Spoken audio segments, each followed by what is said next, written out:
அத்தியாயம் 21. மஞ்சரிக்கு அன்று கோயிலுக்கு போக வேண்டும் என்று தோன்றியது. ஒருமுறை அழகேசனுடன் திருவல்லிக்கேணி பார்த்தசாரதி கோயிலுக்கு சென்றிருக்கிறான்.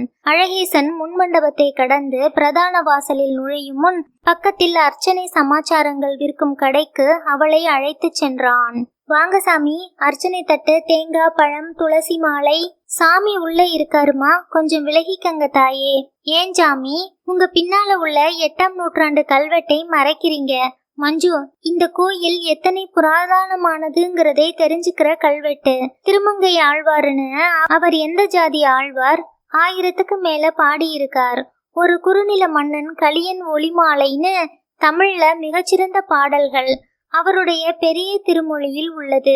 கொன்றேன் பல்லுயிரை குறிக்கோள் ஒன்றில்லாமல் என்று பாடியிருக்கிறார். குறிக்கோள் அப்ஜெக்டிவ் இல்லாததால் மனுஷன் அலையறான். அப்புறம் பாரு, என்றேனும் இறந்தாருக்கு, அதாவது பிச்சை கேட்டவங்களுக்கு இனிதாக உரைத்தறியேன், வாய் வார்த்தையா இனிமையா பேசினா கூட போதும். அழகி, போர் அடிக்காதே, வா உள்ள போய் சாமி கும்பிடலாம். திரை போட்டுருவாங்க, நீ போய் கும்பிட்டுட்டு வா, நான் வரலை, எனக்கு இந்த கல்வெட்டை பார்த்தது போதும். அவளும் அவனுடனேயே ஒட்டி கொண்டதால் உள்ளே செல்லவில்லை. அது குறையாக இருந்தது. அதனால்தான் என்று சென்றாள்.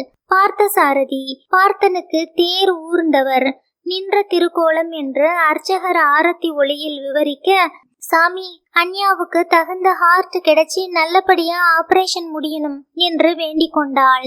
மீசை வைத்த பெருமாளை உற்று கவனித்தாள். புன்னகை செய்வது போல இருந்தது. கோயிலுக்கு போய்விட்டு மஞ்சரிக்கு அழகேசனின் தாயை பார்க்க வேண்டும் போல தோன்றியது. அன்னைக்கே திருவான்மியூர் போயிருந்துமே, பைப்பு வீடு அங்கதான்ப்பா. அழகேசனின் தாய் டிவி பார்த்து கொண்டிருந்தாள். வாப்புள்ள, அழகேசன் வந்தாராமா? இன்னும் வரலையே, உன்னை பார்க்கத்தான் போயிருக்கான்னு நினைச்சிட்டு இருந்தேன். வா உட்காரு. ஏ குட்டி, பக்கத்து வீட்டுல போய் நாற்காலி கொண்டுட்டு வா. வேண்டாமா. அவள் அருகில் உட்கார்ந்தாள். நிசமாவே நீ என் மவனை கட்டிக்க போறியா? ஆமாம்மா. ஆத்தா, பெரிய ஓட்டலு அது உண்ணுதாமே, என் மவன் சொன்னான். எங்க அப்பாவுடைய கம்பெனியை சேர்ந்தது. அவளுடைய செல்போன் தொணத்தொணத்தது. Miss Manjari, I am Smitha from ICICI bank. உங்களுக்கு ஒரு லோன் தர தீர்மானிச்சிருக்காங்க. No interest. Manjari not interested என்று சொல்லிவிட்டு போனை அணைத்தாள். சொல்லுங்கம்மா.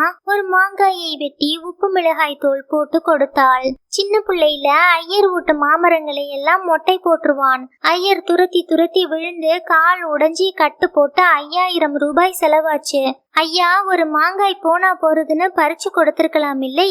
ஒரு மாங்காய் 5000 ரூபாய்னு அடிக்கடி சிரிச்சுக்குவாராம்.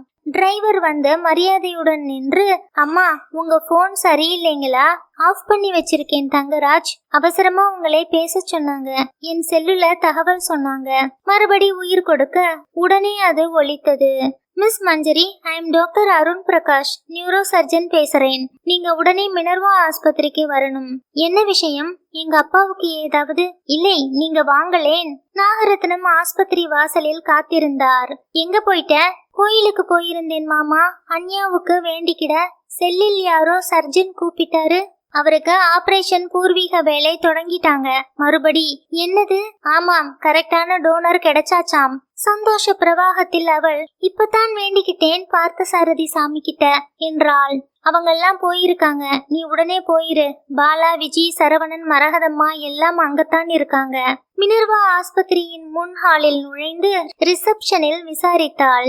அதே VIP அறையில் தான் இன்னும் ராகவேந்தர் இருப்பதாகவும் ஆபரேஷனுக்கு உண்டான அனைத்து முன்னேற்பாடுகளும் நடந்து கொண்டிருப்பதாகவும் சொன்னார்கள். அன்யா தைரியமாகத்தான் இருந்தார். மரகதம் தான் அழுது கொண்டிருந்தாள்.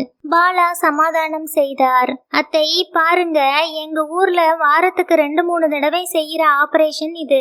இங்கதான் அதிகம் செய்யறதில்லை. ஏன் மாப்பிள்ளை?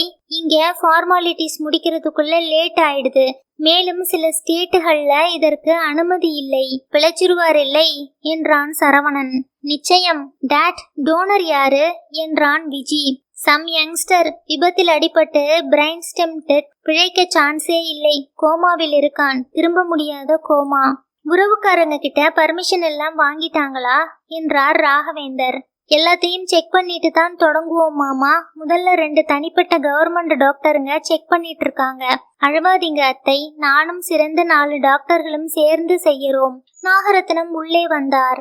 என்ன நாகு, கவர்மெண்ட் நியூரோ சர்ஜன் தான் சர்டிபிகேட் கொடுக்கணுமாம். அவங்களை கூட்டி வர கொஞ்சம் லேட் ஆயிருச்சு. Everything under control. மஞ்சரி, அந்த பையன் பேர் என்ன மாமா என்றாள். தெரியாதுமா, அந்த விவரம் எல்லாம் பிறகுதான் தெரியும்.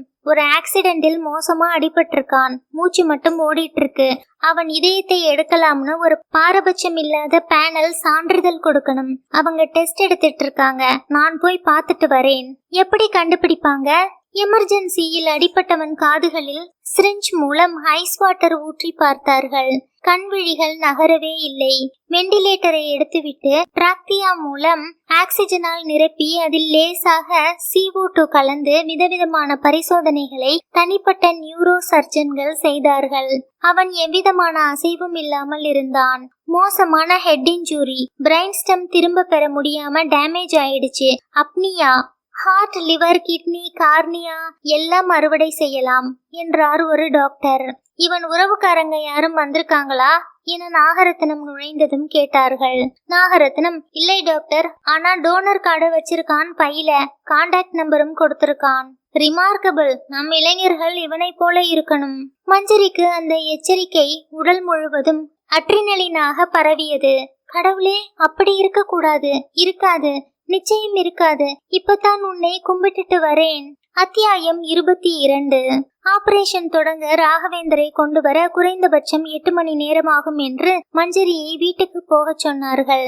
மஞ்சரி லவுஞ்சிலேயே காத்திருக்கிறேன் என்று அடம் பிடித்தாள். இப்ப வீட்டுக்கு போறியா இல்லையா என்று நாகரத்னம் அதட்டினார். டாக்டர் பாலாவை காணவில்லை. அறையில் உட்கார்ந்து கொண்டு மரகதம் ஊரில் உள்ள தெய்வங்களுக்கெல்லாம் தன் தாலியை காப்பாற்ற வேண்டிக் கொண்டிருந்தாள். மஞ்சரி வரவேற்பு பகுதிக்கு வந்து தன்னை டெலிபோனில் அழைத்த டாக்டரை விசாரித்தாள். டாக்டர் அருண் பிரகாஷ்னு அப்படி யாரும் இந்த ஆஸ்பத்திரியில இல்லையே. எனக்கு போன் பண்ணி வர சொன்னாரே. கொஞ்சம் இருங்க, சூப்பரண்டை கேக்குறேன். ஓ எஸ், அவர் கவர்மெண்ட் டாக்டர், நியூரோ சர்ஜன். மாற்று இதயம் ஆபரேஷன் நடக்க போகுதுங்க. அந்த பேஷண்ட் பிரைன் டெட்னு சர்டிபிகேட் கொடுக்க வரவழைச்சோம். பேஸ்மெண்ட்ல கான்ஃபரன்ஸ் ரூம்ல இருப்பார். படி இறங்கி அங்கே சென்றபோது அரை இருளில் 3 டாக்டர்கள் கூடி பேசிக்கொண்டு லேப்டாப்பில் ரிப்போர்ட் எழுதி கொண்டிருந்தார்கள். என் பேர் மஞ்சரி டாக்டர் என்றாள். அவர்கள் இந்த குறுக்கீட்டை ரசிக்கவில்லை. என்ன, என்னை டாக்டர் அருண் பிரகாஷ் போன்ல கூப்பிட்டு இருந்தார். ஓ எஸ், நோ ப்ராப்ளம். அந்த பையன்கிட்ட டோனர் கார்டு இருக்கு. ஹேவ் அ ஹார்ட்னு நிறுவனத்திலே இருந்து அனுப்பிச்சிட்டாங்க. அவனே கையெழுத்து போட்டு கொடுத்தது. விபத்துல அடிபட்டு கோமாவில பிரெயின் டெட்டா இருக்கானே. பேரு அழகேசன். ரொம்ப பெரிய காரியம் செய்திருக்கார். இந்த சின்ன வயசுல பொறுப்பா தன் அத்தனை அங்கங்களையும் தானம். Manjari, are you alright? கண்கள் இருண்டு அப்படியே அந்த நீண்ட மேசை மேல் சாய்ந்தாள். Quick, take her to emergency. நினைவு திரும்பிய போது இரவா பகலா தெரியவில்லை. அழகேசனுடன் பேசிய பேச்செல்லாம் தாறுமாறாக தொகுப்பாக மனதில் ஓடியது. நாக்கு வறண்டிருந்தது. நர்ஸின் முகம் கிட்டே தெரிந்தது. டாக்டர், இப்ப நினைவு வருது. ஒண்ணுமில்லை, சரியாயிடுச்சு. மத்தியானம் சரியா சாப்பிட்டீங்களாமா? என்ன ஆச்சு கண்ணு என்று கல்யாணியின் குரல் கேட்டது. டாக்டர் பிரகாஷ் வந்து அவள் மணிக்கட்டை தொட்டு பார்த்து சார்ட்டை பார்த்து, யூ ஆர் ஆல் ரைட். நான் அழகியை பார்க்கணும். He is in free off. பார்க்கலாம். என்ன ஆச்சு? மஞ்சு, எப்படி இருக்கீங்க? பரமேஸ்வரன் மாமா, அழகிக்கு என்ன ஆச்சு? ரோடை கிராஸ் பண்றப்ப லாரியோ காரோ அடிச்சிட்டுது. சரியான head injury, hit and run. நல்ல வேளை டோனர் கார்டு பர்சிலேயே வச்சிருந்தான். அவங்க அம்மாவும் வந்திருக்காங்க. ஒரு வீல் சேர் கொண்டு வாங்க. ICUவில் அந்த திரையை நீக்க, வாப்புல வந்து என் மவனை பாரு. டாக்டருங்க சொல்றது எதுவும் புரியலை. தூங்குற மாதிரி தான் இருக்கான். ஏமா, எழுந்திருச்சிருவானா? இல்லைன்னா டாக்டருங்களை கேட்க சொல்லு. நீ வந்திருக்கன்னு தெரிஞ்சா நிச்சயம் எழுந்திருச்சிருவான் தானே. முகத்துல கப்பு மாதிரி ஏதோ வச்சிருக்காங்க. மூடின கண்ணு திறக்கலை. என்ன நடக்குது? சொல்லு கண்ணு, பார்த்து சொல்லேன். திரையை விலக்கியதில் ஆஸ்பத்திரி கவுனில் அடையாளம் இழந்து வெண்டிலேட்டரால் பாதி முகம் மூடப்பட்டு கண்மூடி படுத்திருந்தான் அழகேசன். எந்தவித காயமும் தெரியவில்லை. அடர்த்தியான தலைமயிர் கற்றையில் மட்டும் ஒரு இடத்தில் ரத்தம் ஒட்டி கொண்டிருப்பதை பரிவுடன் துடைத்து கொண்டிருந்தார்கள். மானிட்டர் இதயம் சீராக இயங்குவதை உறுத்தாமல் அறிவித்துக் கொண்டிருந்தது. மஞ்சரி உதட்டை பொத்திக் கொண்டு குமுறலை அடக்கி கொண்டாள். கண்ணீர் மார்பு சட்டையை நனைத்து அதையும் மீறி படுக்கையில் விழுந்தது. மஞ்சரி, உங்க நம்பரை தான் டோனர் கார்டில் கொடுத்திருந்தார் தெரியும் என்றாள். மண்டையில் பலத்த உள்காயம், இரத்த கசிவில் இர்ரிவர்சிபிள் டேமேஜ். இறந்துட்டாரா உயிரோட இருக்காரா? வெண்டிலேட்டரை எடுத்துட்டா உடனே இறந்திருவார். நினைவு திரும்பாதா? சாரி, என்னம்மா பேசிக்கிறீங்க? மீனாட்சியை காரிடாரில் நாற்காலியில் உட்கார வைத்தாள். கேன்டீனில் இருந்து சூடான காப்பி கொண்டு வந்து வைத்தாள். அம்மா, அழகேசனை மூச்சு மட்டும் வர்ற மெஷினா மாசக்கணக்குல வச்சுக்கலாம். நினைவு வந்துரும் இல்லை? வராதாம். எல்லா கடவுளுக்கும் வேண்டிக்கிட்டு இருக்கேன். வரும் புள்ள. எப்பவும் ரோட்டை கடக்கிறப்ப கூட புஸ்தகம் வாசிச்சுக்கிட்டே கடப்பான். கவனமே கிடையாது. நல்ல வேளை தகுந்த சமயத்துல ஆஸ்பத்திரிக்கு கொண்டு வந்துட்டாங்க. நீயும் வந்துட்ட. எனக்கு கவலை இல்லை. நல்ல மனசுமா. ஆனா மறதி, அவ்வளவுதான். அவனுக்கு சட்டை பட்டன் போட்டு தலை சீவி அனுப்பினேன். அம்மா, அழகி பிழைக்க மாட்டாருமா? ஏன் புள்ள அப்படி சொல்ற? மண்டையில சரியான அடி. மயக்கத்தில இருந்து திரும்ப வர முடியாதபடி அடிபட்டுருச்சுமா. 3 டாக்டருங்க பரிசோதிச்சு சொல்லிட்டாங்க. 2 பெண்களும் துக்க பிணைப்பால் ஒருவரை ஒருவர் தழுவி கொண்டு தேம்பி தேம்பி அழுதனர். அம்மா, இதுல வினோதமா ஒண்ணு பாருங்க. அழகி தன் இதயத்தை கழட்டி கொடுத்துட்டு தான் உயிரை விட போறார். அதுவும் எங்க அப்பாவுக்கு. 2 கிட்னி, லிவர், கண்ணுன்னு குறைந்தபட்சம் 5 பேருக்காவது உயிர் கொடுத்துட்டு தான் தன் உயிரை விட போறார். நினைவின் விளிம்பில் அது கேட்டது. நாகரத்னம் ஆறுதல் சொன்னார். அம்மா, உங்க மகன் மாதிரி மனுஷங்களை பார்க்கறது ரொம்ப ரொம்ப அரிதுங்க. செத்தும் கொடுத்தான் சீதகாதின்னு ஆம்புலன்ஸ்ல கொண்டு வரப்பவே நினைவு தப்பிருச்சு. டாக்டருங்க கிட்ட சொன்னோம், என்ன செலவானாலும் சரி, எந்த தேசத்துல இருந்து எந்த மருந்து வேணும்னாலும் சரின்னு. அவனை ரிவைவ் பண்ண அவங்களும் முயற்சி பண்ணி பார்த்தாங்க. ஏதாவது பேசினானா ஐயா? இல்லைங்க. அந்த விபத்து பத்தி ஏதாவது தெரியுமா? யார் அடிச்சாங்க? ஆரியபுரம் போலீஸ் ஸ்டேஷன்ல FIR பதிஞ்சிருக்கோம். நான் கூட டெபுட்டி கமிஷனர் கிட்ட பேசியிருக்கேன். இடிச்சிட்டு போனானே மகா பாவி, அவனை 1 வாரத்துக்குள்ள கண்டுபிடிக்கிறதா சொல்லி இருக்கார். கண்டுபிடிச்சு என்ன பையன்? துடியான பையனுங்க. எங்க வீட்ல மாப்பிள்ளையா வர வேண்டியவன். மஞ்சரிக்குத்தான் அதிர்ஷ்டம் இல்லை. உங்களுக்கு வேற யாரும் இருக்காங்களா? ஒரே பையங்க. கம்பெனியில சொல்லி உங்களுக்கு ஒரு நல்ல தொகை ஏற்பாடு செய்கிறோம். ஐயர், இந்த அம்மா அட்ரஸ் வாங்கிக்கங்க. பெரிசா ஏதாவது செய்தே ஆகணும். அந்த அறையில் அழகேசனின் உடலும் ராகவேந்தர் உடலும் அருகருகே காத்திருக்க, சுற்றிலும் கண்கள் மட்டும் தெரியுமாறு தலைக்குள்ளாய் முகமறைப்பு, கையுறை என்று அசெப்டிக் சூழ்நிலையில் 2 டாக்டர் குழுவினர், உதவி டாக்டர்கள், நர்ஸ். இந்த சரித்திர சம்பவத்தை வீடியோ பதிவு செய்ய ஒரு டாக்டர் தோளில் கேமரா வைத்திருந்தார்.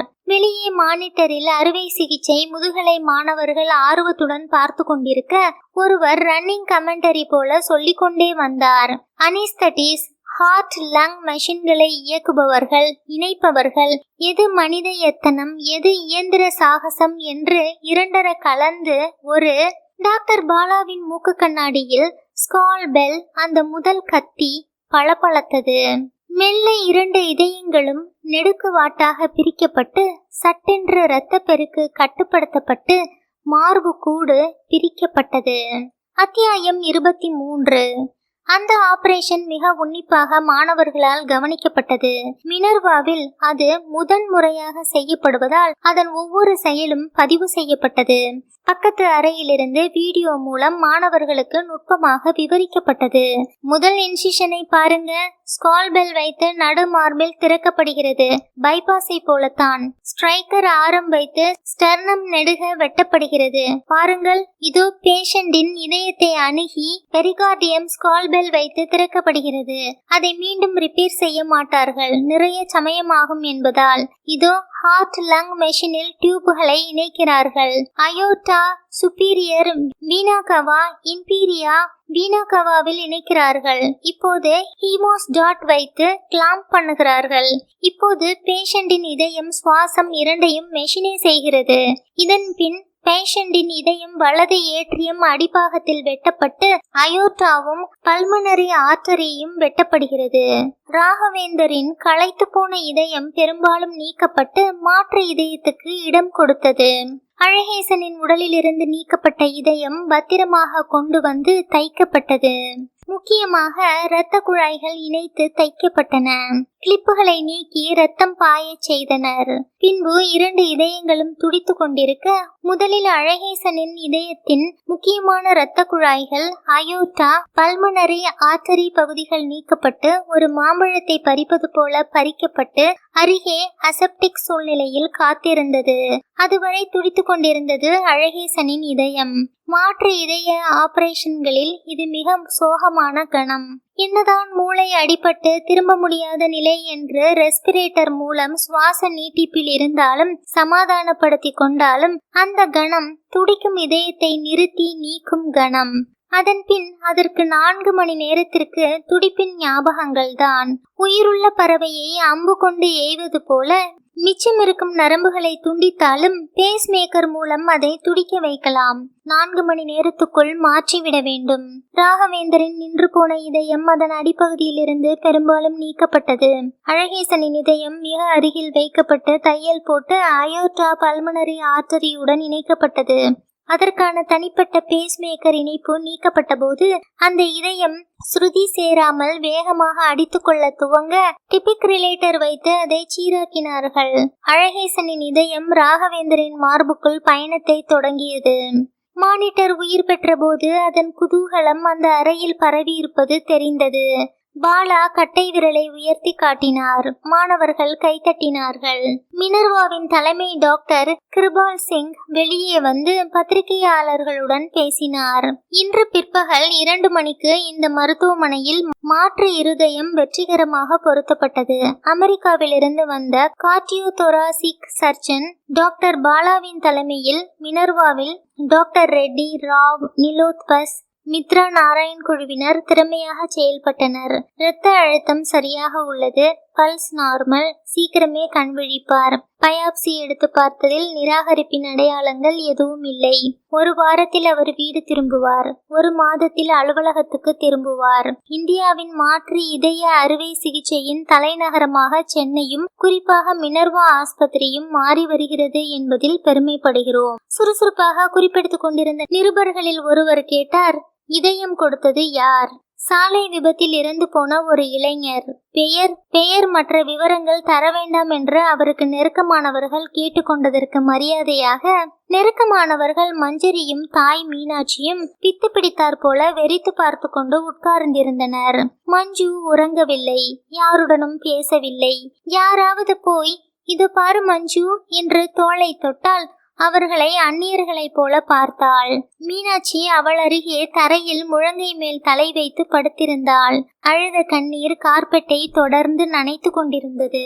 சாயங்காலம் பாலா ஆஸ்பத்திரியிலிருந்து நேராக அவள் அறைக்கு சென்றார். மஞ்சு, எங்க எல்லாருக்கும் வருத்தந்தாமா. ஆனா அழகேசன் இதயம், சுவாசப்பை, லிவர், கார்னியா எல்லாம் வெற்றிகரமா ஹார்வெஸ்ட் பண்ணி அவரால 6 பேருக்கு மறுவாழ்வுமா. நைஸ். அன்யாவுக்கு சரியாயிடுச்சா என்றாள். நினைவு வந்துருச்சு. முதல்ல உன்னைத்தான் கூப்பிட்டார். நீ போய் அவர் கூட பேசினா ரொம்ப சந்தோஷப்படுவார். பேசணுமா? எங்களுக்கெல்லாம் நிச்சயம் அந்த பையன் விபத்துல இறந்து போனதுல வருத்தம் இருக்கு. ஆனா அவனால சொல்லியாச்சு மாமா, அவரால 6 பேர் பிழைச்சிருக்காங்க. ஆனா அவர் போயிட்டாரே, போக வேண்டிய வயசு இல்லையே. இல்லைதான். It's really tragic. நீ எங்க கூட யூஎஸ்க்கு வந்துரு மஞ்சு. அவனை மறக்கணும். நீ வர்றியா? வரேன். அவசரமில்லை. காலையில ஆஸ்பத்திரிக்கு வரியா? அவருடைய செல்போன் ஒலித்தது. நான் புறப்படுறேன். ஆஸ்பத்திரியில கூப்பிடுறாங்க. மஞ்சரி தனக்கு முன் கொண்டு வைக்கப்பட்ட உணவை ஏதோ வஸ்துவை போல பார்த்தாள். தரையில் அழகேசனின் தாய் சுருண்டு படுத்திருந்தாள். அவளிடம் அதை எடுத்து சென்றாள். அம்மா சாப்பிடுங்கம்மா. அவள் கண்களை துடைத்து கொண்டாள். நீ சாப்பிட்டியா கண்ணன்? சாப்பிட்டேம்மா. இந்நேரம் ஆபரேஷன் முடிஞ்சிருக்குமா? ஆயிருச்சுமா. எங்க அப்பா நலமாயிட்டார். செத்தப்புறம் என்ன ஆகுது கண்ணு? இந்த பாவி மகன் எங்க போயிருப்பான்? சொர்க்கத்துக்கு தாமா. அங்க புஸ்தகம் எல்லாம் இருக்கும்ல. அவனுக்கு சோறு தண்ணி எதுவும் வேண்டாம். புஸ்தகம் போதும். எனக்கு என்னமோ அவனுக்கு சாவு வரப்போறோம்னு தெரிஞ்சிருக்கு. இத்தனை வேகமா இத்தனை புஸ்தகம் படிச்சிருக்கான். முருகன் கனாவில வந்து சொல்லி இருக்கணும், உனக்கு நேரம் பத்தாதுரா மகனே, நீ அல்பாயுசு, படிக்க வேண்டிய புஸ்தகம் எல்லாம் படிச்சிருன்னு. அம்மா, உங்களுக்கு ஏதாச்சும் படிச்சு காட்டியிருக்காராமா? திருக்குறள், திருவருட்பா, பெத்ததை காட்டிலும் சாஸ்தி சந்தோஷம் மவனே. அதென்ன பெரிய மனுஷன்னு கேட்ட தாய், தப்பு புள்ள, பெரிய மனுஷனாக வேண்டாம், நல்லவனா இருந்தா போதும். அதாம்மா உலகத்திலேயே கஷ்டமான விஷயம். போகுது, என் பிள்ளையை பறி கொடுத்துட்டு உன்னையை பிள்ளையா ஏத்துக்கிறேன், சரியாம்மா? சரி.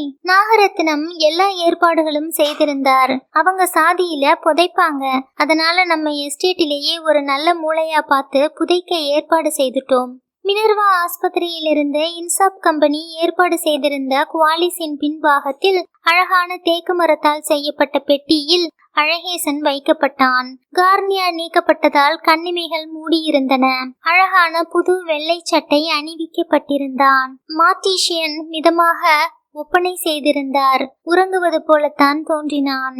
அவன் உடல் உறுப்புகள் தானத்துக்காகவே நீக்கப்பட்டிருந்தாலும் அது தெரியாதவாறு ஆடைகளால் மூடி மறைக்கப்பட்டிருந்தான். பாலா, நாகரத்னம், மரகதம், விஜி, சரவணன், கல்யாணி, அவள் பெண்கள் என குடும்பத்தில் அனைவரும் வந்திருந்தார்கள்.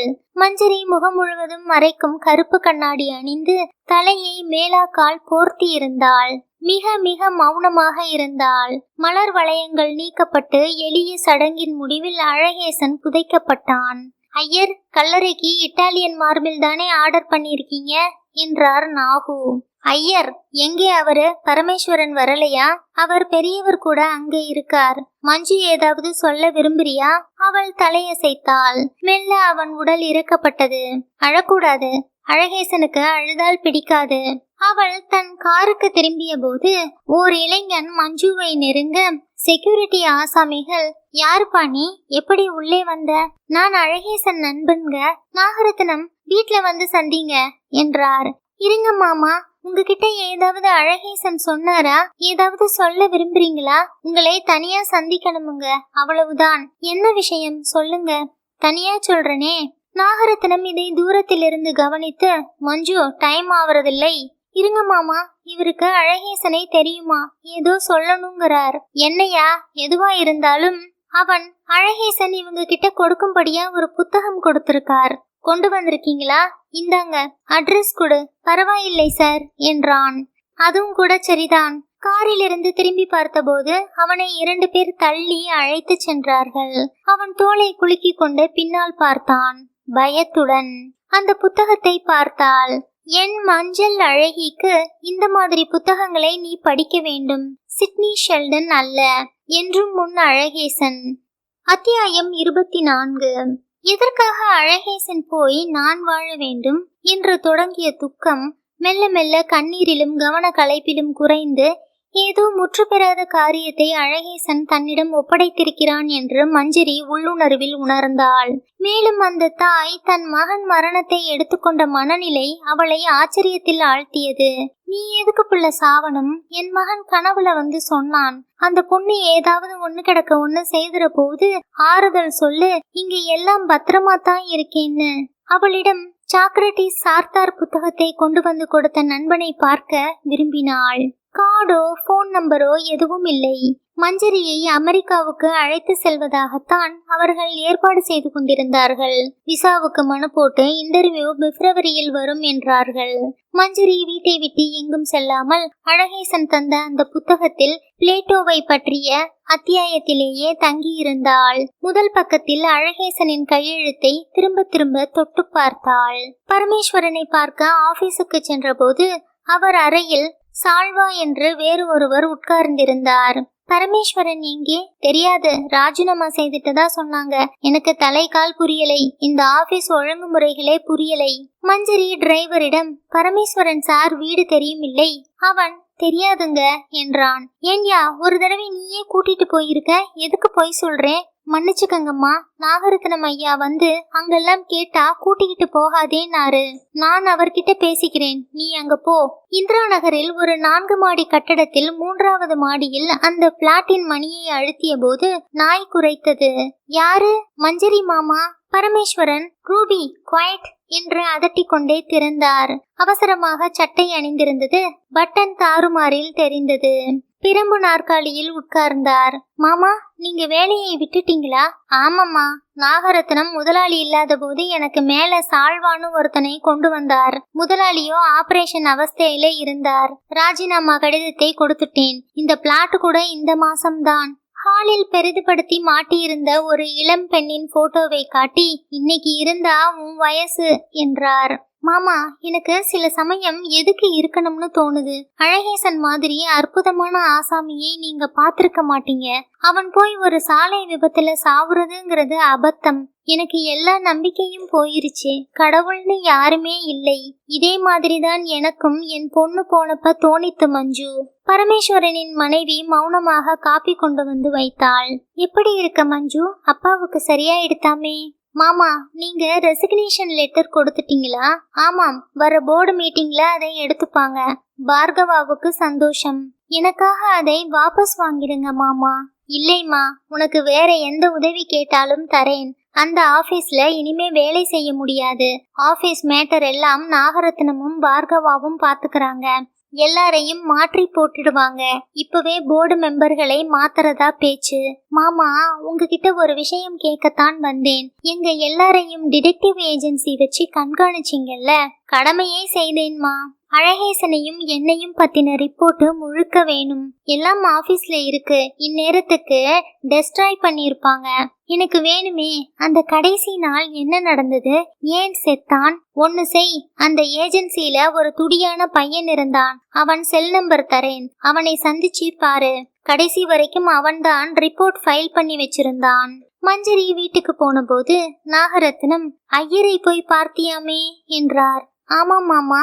எதுக்கு? சும்மா தான். வீட்டிலேயே உட்கார்ந்து மருகிக்கிட்டு இருக்க விருப்பமில்லை. ஐயர் ரிசைன் பண்ணிட்டார்.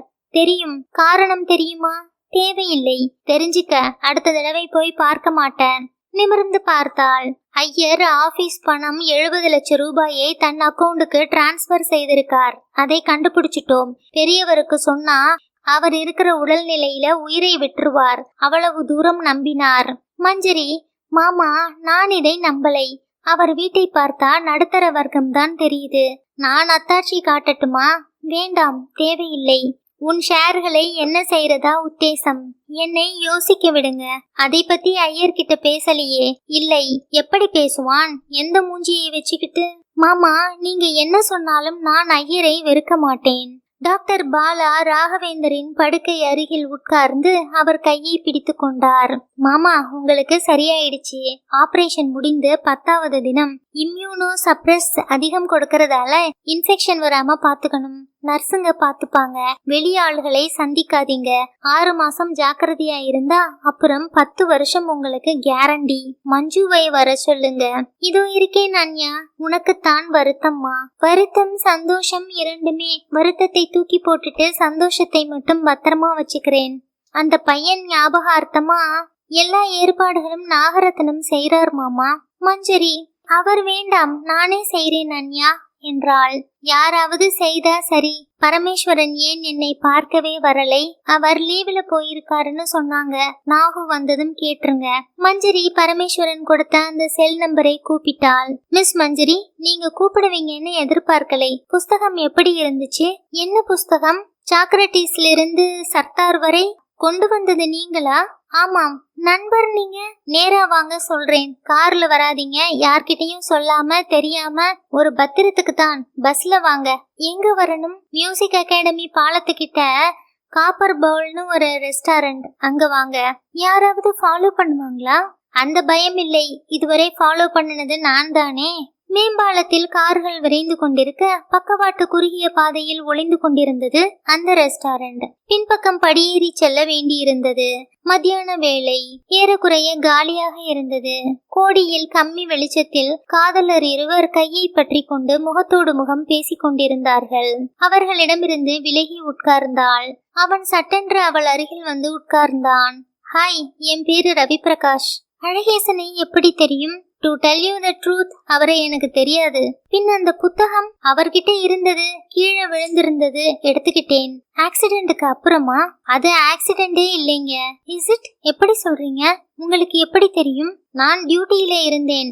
ஐடிஏல எனக்கு வேலை. உங்களையும் அழகேசனையும் தினம் கண்காணிச்சு டெய்லி ரிப்போர்ட் கொடுத்துக்கிட்டு வந்தேன். நீங்க போன இடங்கள், புக் ஷாப், கொட்டிவாக்கத்துல அவங்க பைப்ப வீட்டுக்கு போனது எல்லாம் மினிட் பை மினிட் நான் தான் ஒரு 50 அடி தூரத்தில இருந்து வேவு பார்த்தவன். அதுக்காக அவமானப்படுறேன்.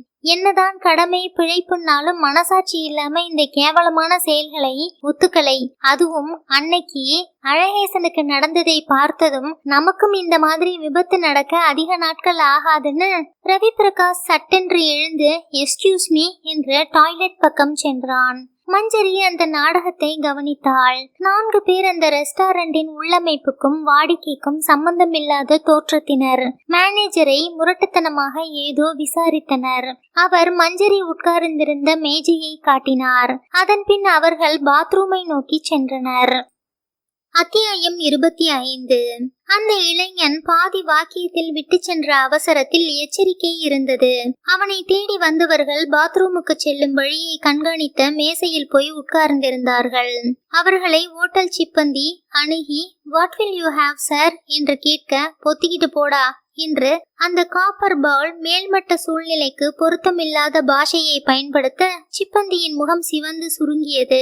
மஞ்சரிக்கு சென்ற அரை மணியில் நடைபெற்ற வேகமான சம்பவங்களை வகைப்படுத்தவோ பொருட்படுத்தவோ முடியவில்லை. அவளுடைய செல்போன் உறுத்தியது. நான் தாங்க பேசுறேன். பாத்ரூமுக்குள்ள இருந்து வெளியே வர பயமா இருக்குதுங்க. அந்த ஆளுங்க எனக்காக காத்திருக்காங்க. அழகேசனுக்கு நேர்ந்தது எனக்கும் நேர போகுது. நான் என்ன செய்யணும் என்றாள். பாதுகாப்பு கேளுங்க, இல்லை நீங்க செக்யூரிட்டியோட பாத்ரூமுக்குள்ள வாங்க. உங்க கூட வெளியே வந்தா தாக்க மாட்டாங்க.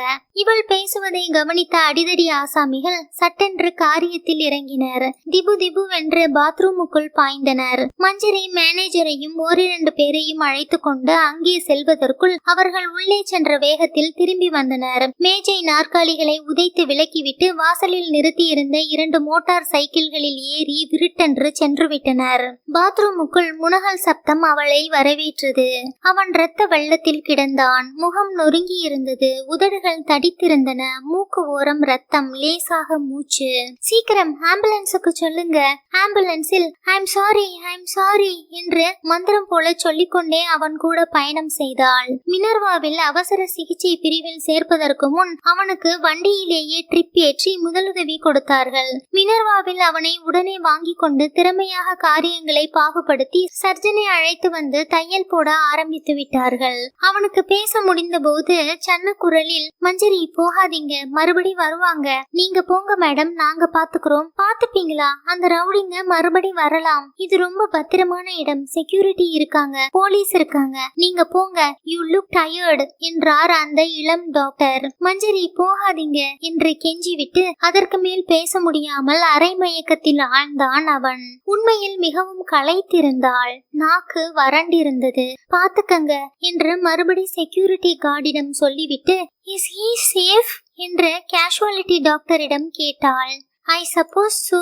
சிஸ்டர் பாத்துக்கங்க, ஒரு காபி சாப்பிட்டுட்டு வந்துடுறேன். லவுஞ்சுக்கு வந்து காபி வாங்கி குடித்து கொண்டிருக்கும் போது பின்னால் குரல் கேட்டது. இங்க இருக்கியா? டிரைவர் சொன்னான். ஆம்புலன்ஸ்ல போனியாம். என்ன ஆச்சு? யாரு என்று நாகரத்னம். ஒண்ணுமில்லை மாமா, தெரிஞ்சவர் ஒருத்தருக்கு லேசா அடி. யாரு? பேர் என்ன? பேரு வந்து டாக்டர்களின் பெயர் பலகையை பார்த்தாள். கோவிந்தராஜ். நாகரத்னம் சந்தேகமாக பார்த்து, எதையாவது மறைக்கிறியாமா? சொல்லு, நாங்கெல்லாம் உனக்கு விரோதிங்க இல்லை. நீ நம்ம குடும்பம். உன்னையும் மறைக்கலை மாமா. திரும்ப கேஷுவாலிட்டிக்கு சென்ற போது அங்கே அவனை காணவில்லை. யாரோ ஒரு பெண்மணி, என்ன கஷ்டமோ எதையோ விழுங்கிவிட்டு உயிருக்கு மன்றாடி கொண்டிருந்தாள். சிஸ்டர், இங்கே அரை மணி முன்னால அட்மிட் ஆனாரே, அந்த பேஷண்ட் எங்கே? ஜெனரல் வார்டுக்கு அனுப்பிச்சிருக்கு. அங்கே போனால் ட்ரீட்மெண்ட் முடிஞ்சு எழுந்திருச்சு போயிட்டாரோ என்னவோ. நாகரத்தினம் உடன் வந்திருந்தார். யாரைமா தேடுற? சொல்லு, நான் தேடி தரேன். ஒண்ணுமே புரியலை மாமா. பாரு கண்ணு, நம்ம வீட்டு கவலையே கோடி இருக்குது. ஆபரேஷன் முடிஞ்சு பெரியவருக்கு சரியா குணமாவணும்னு உலகமே காத்திருக்குது. எவனோ கோவிந்தராஜனை பத்தி கவலைப்படுறதுல அர்த்தம் இல்லை. வா, வீட்டுக்கு போகலாம். நீங்க போங்க மாமா. அட வாண்ணா என்று கையை பிடித்தார். மாமா, கையை எடுங்க என்றால் அழுத்தமாக. என் மச்சினிச்சியை நான் தொட்டா என்ன? மாமா, கையை எடுங்க என்றால் மீண்டும் அழுத்தமாக. அவர் சிரித்து கொண்டு கையை ஒருமுறை அசிங்கமாக தடவி விட்டு நீக்கினார். இனிமே இந்த மாதிரி பொது இடத்துல செய்யாதீங்க, எனக்கு கோபம் வரும். சும்மா தொட்டதுக்கா இப்படி? என்னமோ ரேப் பண்ற மாதிரி. சும்மா தொடலை நீங்க. சற்று நேரத்தில், நீங்க சொல்றதும் சரிதான் மாமா, எதுக்கு ஒரு அந்நியனுக்காக மண்டையை உடைச்சுக்கணும் என்று புன்னகை செய்தாள். தெளிவு வரும் வரை அவள் யாரையும் நம்ப விரும்பவில்லை. யாரையும் கேட்க தயக்கமாக இருந்தது. தன்னை சுற்றி ஒரு சூழ்ச்சி வலை விரிக்கப்பட்டிருப்பதை உணர்ந்தாள். அந்த வலையில் யார் எவ்வளவு தூரம் பங்கு பெற்றிருக்கிறார்கள் என்பது தெரிய வேண்டும். அதில் நாகரத்னம் உண்டு, பார்கவா உண்டு, மரகதம் உண்டா, கல்யாணி அக்கா உண்டா, பாலா உண்டா, ஐயர் உண்டா, ஏன் அன்யா உண்டா? அவளை சந்திக்க விரும்பிய அந்த உளவு இளைஞனை சந்தித்து பேசும் வரை கொஞ்சம் தாழ்ந்திருக்க முடிவு செய்தாள். ஆனால் இந்த சூழ்ச்சியின் ஆரம்பத்தையும் விஸ்தாரத்தையும் என்ன ஆனாலும் கண்டுபிடிப்பது என்று தீர்மானித்தாள். அழகேசனை இழந்த துயரம் நீங்காத நிலையில் அவளது சிந்தனா சக்தியில் தடுமாற்றம் இருந்தது. நிறுத்தி நிதானமாக எதையும் யோசிக்க இயலவில்லை. எல்லாம் ஒரு அபத்த நாடகத்தின் காட்சிகள் போல தோன்றியது. இப்போது கூட கதவை திறக்கும் போது கையில் ஒரு புத்தகத்துடன் அழகேசன் நின்றால் ஆச்சரியப்பட மாட்டாள். அவன் இறந்ததில் அத்தனை அவநம்பிக்கை இருந்தது. பரமேஸ்வரனுக்கு போன் செய்தாள். நீங்க ஏற்பாடு செய்திருந்த டிடெக்டிவ் ஏஜென்சி பையன் என்கிட்ட ஏதோ சொல்ல வந்தான் மாமா. ஆளை வச்சு அடிச்சிட்டாங்க மாமா. என்னை சுத்தி என்ன நடக்குதுன்னு தெரியலை. யாரையும் நம்ப முடியலை. நீங்களே இந்த சதியில உண்டாங்கிறது கூட சரியா தெரியலை. ஆனா யாராவது ஒருத்தரை நம்பித்தான் ஆகணும். உங்க விசுவாசம் எனக்கு தெரியும். சொல்லுங்க, என்ன ஏற்பாடு இது? உங்க மக மாதிரி கேக்குறேன். மஞ்சு, ஒரு பப்ளிக் போனுக்கு வந்து பேசேன். I don't care anymore. யார் வேணா ஒட்டு கேட்கட்டும், வேவு பார்க்கட்டும். உண்மை என்ன அதை சொல்லுங்க மாமா. நீங்க ரிசைன் பண்ணினதுக்கு நிஜமான காரணம் சொல்லுங்க. மஞ்சு, இன்சாப்ல சமீபத்துல மகா பாவமான காரியங்கள் எல்லாம் நடந்திருக்கு. அன்யாவுக்கு தெரிஞ்சா? இல்லை, அவருக்கு தெரியாம அவருடைய ஹார்ட் ட்ரபிளை வச்சுண்டு ஷேர் மார்க்கெட்ல 300 கோடிக்கான ஒரு பெரிய கள்ள வியாபாரம் நடந்திருக்கு. நீ முதல்ல அந்த பிரகாஷ் கூட பேசியே ஆகணும். அதுக்கு நான் ஏற்பாடு பண்றேன். ரொம்ப பயந்திருக்கான், தலைமறைவா இருக்கான். அவன் உயிருக்கு ஆபத்து வந்திருக்கு. ஒரு வாரம் ஒண்ணுமே நடக்கலை போல ஆத்திலேயே இரு. அவனை சந்திக்க ஏற்பாடு பண்ண வேண்டியது என் பொறுப்பு. அவன் பார்த்ததை சொல்வான். ஷாக்கிங்கா இருக்கும். இப்படியெல்லாம் மனுஷா இருப்பாளான்னு மனுஷ ஜாதி மேலேயே நம்பிக்கை போயிடும். எச்சரிக்கையா இரு. இப்ப எதையும் யோசிக்காத. உனக்கு தெளிவும் நல்ல புத்தியும் கொடுக்க வெங்கடேச பெருமாளை வேண்டிக்கிறேன். ஒரு விஷயம் மட்டும் சொல்றேன். அவ காட்டுற எந்த காகிதத்திலையும் கையெழுத்து போடாதே. மாட்டேன்னும் சொல்லாதே. டைம் கேளு. அவ ஒவ்வொருத்தரையும் உன்னால தண்டிக்க முடியும். அந்த ஷேர்கள் உன் வசம் இருக்கிற வரை. அவனை அடுத்த வாரம் சந்தித்தாள். கோடம்பாக்கம் மேம்பாலம் அருகில் பகலிலேயே இருண்டிருக்கும் ரெஸ்டாரண்டில் அங்கும் இங்கும் பார்த்து கொண்டு அவளை அணுகி மேசையில் நழுவி கண்ணாடியை கழற்றினான். உங்களை நான் பார்த்திருக்கேன். செமத்தியா அடி வாங்கின டிடெக்டிவ். என்ன முடியை வெட்டிட்டீங்க? தாடி, கண்ணாடி கூட தேவையில்லாத கண்ணாடி. எல்லாம் உங்க நாகரத்னம் அடியாளுங்களுக்கு பயந்துதாங்க. அன்னைக்கு உண்டு இல்லைன்னு பண்ணிட்டாங்க. இன்னும் தாடையில வலி போகலை.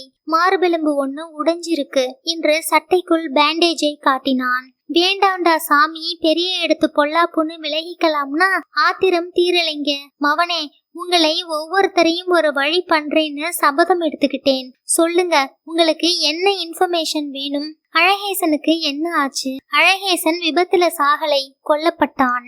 அத்தியாயம் 26. மஞ்சரிக்கு அதை கேட்டதும் யதார்த்தத்தை கண்ணுக்கு கண் சந்திக்கும் ஐஸ் கத்தி தாக்கியது. சொல்றதுக்கு தயக்கமா இருக்கு. கேக்குறதுக்கான மனதைரியம் உங்களுக்கு இருக்கும்னு நம்புறேன். யார்கிட்டயாவது நான் சொல்லியே ஆகணும், இல்லைன்னா செத்துருவேன். பீடிகை வேண்டாம், சொல்லுங்க என்றாள் கிணற்று குரலில். அழகேசன் உங்களை ஆஸ்பத்திரியில சந்திச்சுட்டு வெளியே வந்தார் பாருங்க. ஃபாயர்லேருந்து மெல்ல சரிவில இறங்கினார். ரோடுக்கு வந்து நடந்துகிட்டு இருந்தார். பஸ் பிடிக்க குறுக்கே கடந்தார். நான் கொஞ்ச தூரத்துல பழரச கடையிலே இருந்து பாத்துக்கிட்டு இருந்தேன். என் ஆபீஸுக்கு போன் பண்ணினேன். இனிமே நீ அழகேசனை பின்தொடர வேண்டாம், இன்சாப் கம்பெனியில நிறுத்த சொல்லிட்டாங்க, கான்ட்ராக்டை கேன்சல் பண்ணிட்டாங்க, நாங்க பேசாம ஆபீஸுக்கு வான்னாங்க. அப்போ ஒரு ஆம்னி வந்துச்சு. நம்பரை நோட் பண்ணி இருக்கேன். 12-16 2 பேர் இறங்கினாங்க. அழகேசனை மூர்க்கத்தனமா உள்ளே தள்ளி உட்கார வச்சாங்க. முகத்தை பொத்தினாங்க. மண்டையில கடப்பாறை மாதிரி கனமான பொருளால அடிச்சாங்க. அவன் அப்படியே சரிஞ்சான். சர்ருன்னு கிளம்பிட்டு போயிட்டாங்க. பின்னாலேயே டிராபிக் போலீஸ் கொஞ்ச நேரத்துல கூட வருது. எனக்கு வினோதமா இருந்துச்சு. நான் விடலை. பின்னாலேயே பைக்ல பின்தொடர்ந்தேன். ஈசிஆர் ரோடு பக்கம் போனாங்க. டோல் பே பண்ணிட்டு காணாத்தூர் தாண்டி கேளம்பாக்கம் போற பாதையில திரும்பிட்டாங்க. போலீஸ் வேன் நேரா போயிட்டுது. இவங்க ஆள் நடமாட்டம் இல்லாம உப்பளம் இருக்கு பாருங்க, அங்க நிறுத்தினாங்க. நான் பாத்துக்கிட்டு இருக்கிறப்ப ஒரு ஆம்புலன்ஸ் சொல்லி வச்சாப்ல வருது. அழகேசனை மாருதி வேன்ல இருந்து ஆம்புலன்ஸுக்கு 2 பேர் பிடிச்சுக்கிட்டு படுத்த நிலையில மாத்தினாங்க. அவர் தலை சாஞ்சிருந்தது, கண் மூடி இருந்தது, மண்டையில நல்லா அடிச்சிருக்காங்க போல. அப்புறம் 2 வண்டியும் ஆம்புலன்ஸ் ஊழையிட புறப்பட்டுச்சு. அந்த இடத்துல என்னவோ கிடந்தது. நான் பைக்கை நிறுத்திட்டு கிட்ட போய் பாக்குறேன். அழகேசனுடைய பை, அதில் அந்த புஸ்தகம் இருந்துச்சு. அவன் நீண்ட பெருமூச்சு விட்டான். உங்க அப்பாவுடைய ஆபரேஷனை சுத்தி நடந்த மிக மிக பெரிய பல 100 கோடி ரூபாய் வியாபாரத்துல அழகேசன் பலி கொடுக்கப்பட்டவன். எல்லோரும் உடந்தை. போலீஸ், டாக்டருங்க அத்தனை பேரும் விலைக்கு வாங்கப்பட்டிருக்காங்க. மஞ்சரியின் நாக்கு வறண்டிருந்தது. மூச்சு முட்டியது. மளமளவென்று தண்ணீர் குடித்தாள். உடையெல்லாம் நனைந்திருந்தது. Are you alright? மேலே சொல்லட்டுமா? தலையசைத்தாள். உங்க அப்பாவுக்கு உடல் நலம் குறைந்த நிலையில ஸ்டாக் வேல்யூ மளமளன்னு சரிய பரபரப்பா எல்லோரும் விற்க தொடங்க லீகல் ட்ரேடிங்னு ஒரு கம்பெனி ஷேரை எல்லாம் வாங்கிட்டாங்க. இப்ப உங்க அப்பாவுக்கு ஆபரேஷன் வெற்றிகரமா முடிஞ்ச நிலையில மறுபடி ஸ்டாக் நிலை ஏறிக்கிட்டு வருது. சரியான சமயத்துல வித்துருவாங்க. எல்லாம் ஒண்ணுக்குள்ள ஒண்ணு. இன்சைடர் ட்ரேடிங்னு பேரு. இது சட்டவிரோதமானது இல்லையா? ஆமாம், இதையெல்லாம் கண்காணிக்கும் நிறுவனமான செபி. அதை விசாரிச்சா வண்டவாளம் வெளிப்படும். சம்பந்தப்பட்டவங்க எல்லாரையும் ஜெயில்ல போடலாம். நீங்க இதுல எனக்கு உதவி செய்வீங்களா? ஆளை விடுங்க, ஏற்கனவே அதிகப்படியா தெரிஞ்சு வச்சிருக்கேன். உயிருக்கு ஆபத்து. கொஞ்ச நாள் தலைமறைவா இருந்தே ஆகணும். இல்லை நாகரத்னம் ஆளுங்க என்னை அடிச்சே கொண்டுடுவாங்க. நான் என்ன செய்யணும்? கொஞ்ச நாளாவது கண்டுக்காம இருங்க. பரமேஸ்வரன் மாமா அப்படித்தான் சொன்னார். பரமேஸ்வரன் இதுல உடந்தையா? சேச்ச, அந்த ஆள அப்புறாமி. தயிர் சாதம் சாப்பிடுறவங்க இந்த மாதிரி குற்றத்துல இறங்க மாட்டாங்க. இது பெரிய கை. பார்கவா, பாம்பே சோட்டா, சிப்பி, தாமோதரன், அப்புறம் Dubai connection, London connection, New York எல்லாம் இருக்கு. ரூத்லெஸ். இவர்களுக்கு பயந்துகிட்டு சிம் கார்டை பிடுங்கி போட்டுட்டேன். தலைமறைவா இருந்தே ஆகணும், இல்லை தலை போயிடும். மஞ்சரி, ஒரு அளவுக்கு மேல சம்பாதிக்கணும்னா குற்றங்கள் பல செய்தே ஆகணும். 300 கோடி எல்லாம் ஒரு ஆளால சட்டத்துக்குள்ள 10 வாழ்நாள்ல கூட சம்பாதிக்க முடியாது. அதை ஒரு மாதத்துல சம்பாதிக்கணும்னா பலி விழுந்துதான் ஆகணும். வரேன். உங்களுக்கு இதுக்கு மேல உதவி செய்ய இப்போதைக்கு தைரியம் இல்லை. சாரி. சட்டென்று புறப்பட்டான். அன்றிரவு மஞ்சரியின் கனவில் அழகேசன் வந்தான். ஒரு பாம்பை 10 பேர் துரத்தி அடிப்பதை தடுத்து நிறுத்தி, ஏண்டா அதை அடிக்கிறீங்க? உனக்கு இந்த உலகத்துல வாழ எவ்வளவு உரிமை இருக்கோ அவ்வளவும் அதுக்கும் இருக்கு. இந்த பாம்பு விஷமில்லாத தண்ணி பாம்பு. உன் உரிமையை பறிச்சுட்டாங்களே அழகி, அதனால பரவாயில்லை. அதுக்கான பலனை அனுபவிப்பாங்க. பொயட்டிக் ஜஸ்டிஸ்னு ஒன்னு இருக்கில்லை? சொல்லு. வினை விதைத்தவன் என்ன ஆவான்? அவனுக்கு பதில் சொல்வதற்குள் மஞ்சள் அழகி, எனக்கு நேரமாச்சு. தாத்தாங்களை வச்சு ஒரு நாடக ஒத்திகை பார்த்துட்டு இருக்கேன். பேரு டெத் என்று டிரைவர் இல்லாத பஸ்ஸில் ஏறி சென்றான். வியர்வையில் குளித்தெழுந்தாள். ஹாலில் சன்னமான குரலில் டெலிபோனில் யாரோ பேசுவது கேட்டது. அதன் எக்ஸ்டென்ஷனை ஓசைப்படாமல் எடுத்து காதில் வைத்து கொண்டாள். ரொம்ப ப்ராப்ளம் கொடுக்க போறான்னு தான் தோணுது. மறுத்தா கையெழுத்தை நாம போற்ற வேண்டியதுதான். பெரியவர் மறுபடியும் ஆபீஸ் வர்றதுக்குள்ள போர்டு மெம்பர்களை மாத்திடணும். எத்தனை பிராக்சி வாங்க முடியுமோ வாங்கிடு. பொண்ணு ஏதாவது ஏடா கூடமா செய்துட்டா காதலன் கிட்ட அனுப்பிட வேண்டியதுதான். இப்பவே சூசைடு ரேஞ்சுக்கு போனாலும் ஆச்சரியமில்லை. உளவு பார்த்த பையன் புத்தியை காட்ட இருந்தான். தட்டுன தட்டுல தலைமறைவாயிட்டான். என் பிரின்சிபல் அனாவசியமா ஒருத்தரை கொலை செய்யக்கூடாது, அவசியமானதை போட்டு தள்ளணும். இதில் இன்ட்ரெஸ்டிங்கான விஷயம், அழகேசன் பேர்ல ஒரு பெரிய ஹார்ட் ஸ்பெஷாலிட்டி ஹாஸ்பிட்டல் திறக்கிறதை பெரியவர் என்கிட்ட ஒப்படைச்சிருக்கார். பட்ஜெட் கேட்டிருக்கார். மஞ்சரி தீர்மானித்து விட்டாள். அப்போது நடுராத்திரி. நிதானமாக இறங்கி வந்தாள். மாமா, நாகரத்னம் திடுக்கிட்டார். என்ன கண்ணு, தூக்கம் வரலையா? எல்லாரையும் கூப்பிடுங்க. என்ன விஷயம்? எல்லாரையும் கூப்பிடுங்க. கையெழுத்து போடுற விஷயமா கொஞ்சம் பேசணும். அது ஒண்ணுமில்லை கண்ணு, ஷேருங்களை எல்லாம் டிமேட் பண்ணி வச்சிருக்கிறதால அவங்களுக்கு ஒரு ஆத்தரைசேஷன் லெட்டர் கொடுக்கணும், அவ்வளவுதான். எல்லாரையும் கூப்பிட போறீங்களா இல்லையா என்று உச்சக்கட்ட குரலில் அதட்டினாள். நாகரத்னம் அவளை சந்தேகத்துடன் பார்த்து, யார் யாரை? எல்லாரையும். சற்று நேரம் அழுதாள். காலையில பேசலாம், போய் தூங்கு. ரொம்ப மனக்கலக்கமா இருக்காப்ல. உன் வருத்தம் புரியுது கண்ணா. சரவணனையோ விஜயையோ கல்யாணம் செய்துகிட்டா உனக்கு மன நிம்மதி கிடைக்கும். அவங்களும் உன்னை நல்லா பாத்துப்பாங்க. ஒன்னும் குடிமூழ்கி போயிடலை. கையெழுத்து போடலைன்னா கொன்னுடுவீங்களா மாமா? என்ன சொல்ற? அழகேசனை கொன்னாப்ல? அவர் நெற்றி சுருங்கியது. அழகேசன் கொன்னமா? என்ன உளர்ற? இதெல்லாம் உனக்கு யார் தப்பு தப்பா சொல்றாங்க பாரு. நாளைக்கு எழுந்த உடனே போலீஸ் ஸ்டேஷன் போவோம். FIR பதிவாகி இருக்கு. அழகேசனுக்கு நடந்தது ஒரு விபத்து.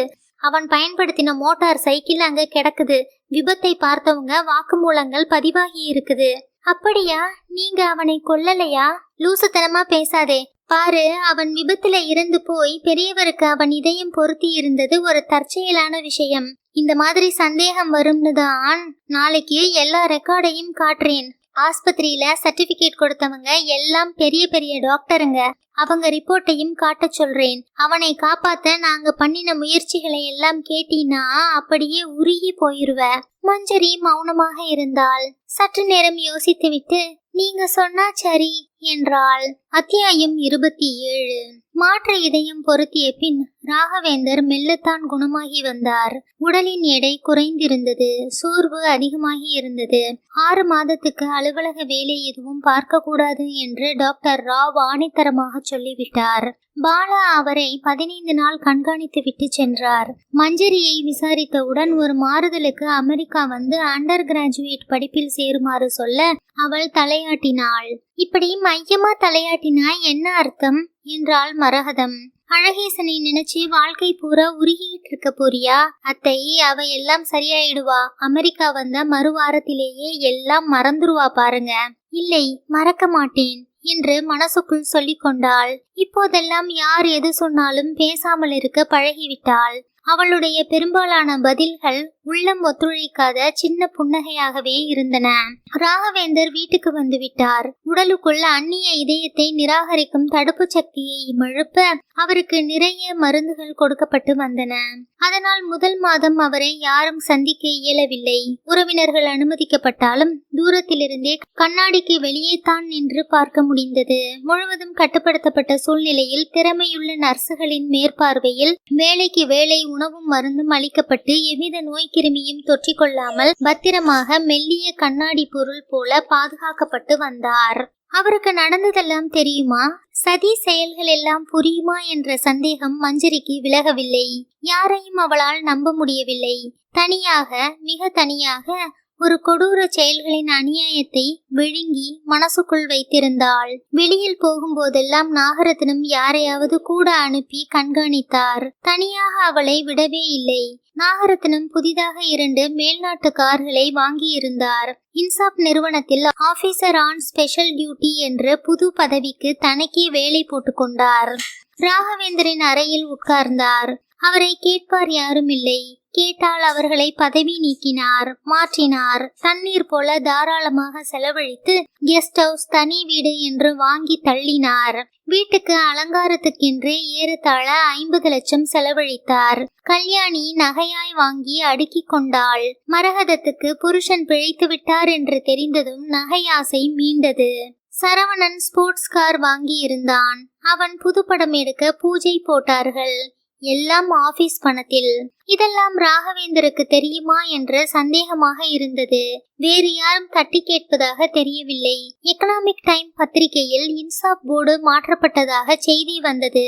ராகவேந்தர் சேர்மனாக மட்டும் நியமிக்கப்பட்டு அவரிடமிருந்து எம்டி பதவி ஆரோக்கியம் காரணமாக நீக்கப்பட்டதாகவும், சில கம்பெனிகளின் நிர்வாகம் மாறி புதிய இளைஞர்கள் அதிக சம்பளத்தில் சேர்ந்திருப்பதாகவும் செய்தி வந்தது. ஒவ்வொரு செயலையும் அடுத்து ஷேர் மதிப்புகள் ஏறி இறங்குவது குழப்பமாகத்தான் இருந்தது. ஒரு கணிசமான டிவிடெண்ட் அறிவிக்கப்பட்டது. கம்பெனியின் உள்ளுறை வலுவினால் 4வது குவார்ட்டர் முடிவுகள் நன்றாகவே இருந்தன. ஆடிட்டரை மாற்றி போட்டு கணிசமாக லாபம் காட்டப்பட்டது. இந்நிலையில் மஞ்சரி ஒரு நாள் ராகவேந்தரை சந்தித்தாக வேண்டும் என்று தீர்மானித்தாள். ஒரே ஒரு தடவை. நர்சுகள் மாறும் இடைவெளியின் போது அவருடைய அசெப்டிக் அறைக்குள் சென்று மெல்ல அன்யா என்று அழைத்தாள். அவள் பாதி உறக்கத்திலிருந்து திடுக்கிட்டு எழுந்தார். இப்பதான் உன்னை பத்தி கனா கண்டேன், நேர்ல வந்துட்ட. ஏமா கண்ணு, என்னை பார்க்கவே வரலை? கோபமா, வருத்தமா? நீ வந்தாதான் எனக்கு குணமாகும்னு எத்தனை தடவை அந்த மலையாள பொம்பளை கிட்ட சொன்னேன். அன்யா, உங்களுக்கு இன்ஃபெக்ஷன் ஆயிடும்னு தான் ஒதுங்கி இருந்தேன். உன்கிட்ட இருந்து எனக்கு அஃபெக்ஷன் தாமா ஒட்டிக்கும். அந்த பையன் அழகேசன் எனக்கு இதயம் கொடுத்தானே, உன் சிநேகிதன், அவன் பேர்ல ஒரு பெரிய ஆஸ்பத்திரி கட்ட சொல்லி இருக்கேன். அதுக்காக 100 கோடி ரூபாய் முதல்ல சாங்ஷன் பண்ண சொல்லி இருக்கேன். அன்யா, அதை பத்தி தான் பேச வந்தேன். என்னம்மா, அந்த ஆஸ்பத்திரி கட்டுறதை நாகுமாமா பொறுப்பிலே கொடுக்காதீங்க. ஏம்மா? முகத்தை துடைத்து கொண்டாள். அவர்தான் அழகேசனை கொன்னவர் அன்யா. ராகவேந்தரின் நெற்றி சுருங்கியது. பைத்தியம் மாதிரி பேசுறே என்று மணிப்பொத்தானை அழுத்தினார். நாகரத்னத்தை கூப்பிடு. சார், நீங்க இப்ப ரெஸ்ட் எடுக்கிறது. அதெல்லாம் புண்ணாக்காய் போகட்டும், கூப்பிடு அவனை. நர்ஸ் பதற்றத்துடன் என் வேலை போயிரும் என்று ஓடினாள். அதற்குள் நாகரத்னமே வந்துவிட்டார். மஞ்சு, இந்த அறையில யாரும் நுழையக்கூடாதுன்னு சொல்லி இருக்கேன் இல்லை? என்ன நர்ஸ் நீங்கெல்லாம்? அதெல்லாம் கிடக்கட்டும், இங்கே வா. என்ன மாமா? மஞ்சரியையும் ராகவேந்தரையும் பார்த்து நிலைமையை உடனே கிரகித்து கொண்டார். நாகு, இவ சொல்றதை கேளு. நீதான் அழகேசனை கொன்னியாம். மாமா, இவளுக்கு யார் இந்த விபரீத எண்ணங்களை தராங்கன்னே தெரியலை. உங்ககிட்ட சொல்லி இருக்காளா? What nonsense! நாகரத்னம் பதற்றம் காண்பிக்காமல், என்கிட்டையும் சொன்னா, உங்ககிட்டையும் சொல்லிட்டாளா? என்னமோ மண்டைக்குள்ள புகுந்து கொடையுது. புத்தி பேதலிச்சிருச்சு மாமா. நீங்க சுகமாகி வந்த உடனே முதல்ல பார்க்க வேண்டிய விஷயம் அழகேசனுடைய ஆக்சிடென்ட் ரிப்போர்ட், FIR, ஆஸ்பத்திரி சர்ஜன்கள் ரிப்போர்ட், சர்டிபிகேட், எல்லா டாக்குமெண்ட்ஸையும் பார்த்துருங்க. எல்லாம் போய். எப்படிமா? அத்தனை பெரிய போய் சாத்தியமே இல்லைமா. எத்தனை பேர் அதுல இன்வால்வ் ஆகியிருக்காங்க தெரியுமா? Traffic police, Ariyapuram, Kelambakkam, Kanathur police ஸ்டேஷனுங்க, அப்புறம் டிராபிக் போலீஸ் பதிஞ்ச ஆக்சிடென்ட் ரிப்போர்ட், கவர்மெண்ட் டாக்டருங்க, மேஜிஸ்ட்ரேட்டுங்க. எப்படிமா சாத்தியம்? யார் உங்ககிட்ட இல்லாததும் பொல்லாததும் சொல்றாங்க? ஒருத்தர். அதான் யாருங்கிறேன், கூட்டி வா அந்த ஆளை. ஓ நோ, அவனை அடிச்சே கொன்றுவீங்க. ராகவேந்தர் குறுக்கிட்டு நர்ஸ் வந்து மாரை தடவி கொடுப்பதை உதறி தள்ளினார். மிகுந்த கோபத்துடன், பாருமா, நான் குணமாகி வந்த உடனே இதை கவனிக்கிறேன். நீ சொல்றது நிஜம்னு தெரிஞ்சா அவர் கண்களில் நீர் நிரம்பியது. செத்து போயிடுறேன்மா. இந்த மாதிரியான இதயம் எனக்கு வேண்டாம். அவருக்கு மூச்சு திணறல் ஏற்பட்டு ஆக்சிஜன் வைக்க வேண்டி இருந்தது. பாத்தியா, பெரியவரை எப்படி அப்செட் பண்ணிட்ட? உன்னை மஞ்சரி முகத்தில் எந்தவித கருணையையும் காட்டாமல், நான் கண்டுபிடிக்கத்தான் போறேன், உங்கள் எல்லோரையும் நடுத்தருவில நிறுத்தத்தான் போறேன் என்று இறைச்சலாக சொன்னாள். ராகவேந்தர் அவர் கையை பற்ற அதை உதறிவிட்டு வெளியே வந்தாள். சற்று நேரம் பாத்ரூமில் அழுதாள். ராகவேந்தர் அசுவாசப்படுத்தி கொண்டார். என்னம்மா பிள்ளை இப்படி சொல்லிட்டு போறா? நீங்க இதுக்கெல்லாம் அப்செட் ஆகாதீங்க. அப்புறம் இத்தனை பாடுபட்டு செய்த ஆபரேஷன் பலனில்லாம போயிரும். அவ சொல்றதுல ஏதாவது அர்த்தம் இருக்கா? எதுக்காக அப்படி ஒரு அபாண்டத்தை சொல்லிட்டு கூலா போகுது அந்த பொண்ணு? அந்த பையனை கல்யாணம் செய்துக்கிறதா இருந்துச்சு, உங்ககிட்ட சொல்லலை. அவனே விபத்துல அடிபட்டு உங்களுக்கு இதயம் கொடுக்கும்படியா ஆனது அகஸ்மாத்தான விஷயம். அவ நம்பலை. எல்லோரும் சேர்ந்து சதி செய்துட்டாங்கன்னு அவ மனசுல பதிஞ்சிடுச்சு. இதை நீக்க என்ன செய்யணும்? நீங்க worry பண்ணிக்காதீங்க, நாங்க பாத்துக்கிறோம். கம்பெனில கூட நீங்க வந்தா போதும், மத்ததெல்லாம் நாங்க பாத்துக்கிறோம். கம்பெனி ரொம்ப பெருசா போயிட்டு இருக்கு. ஒரு பெரிய IBM ப்ராஜெக்ட் வருது.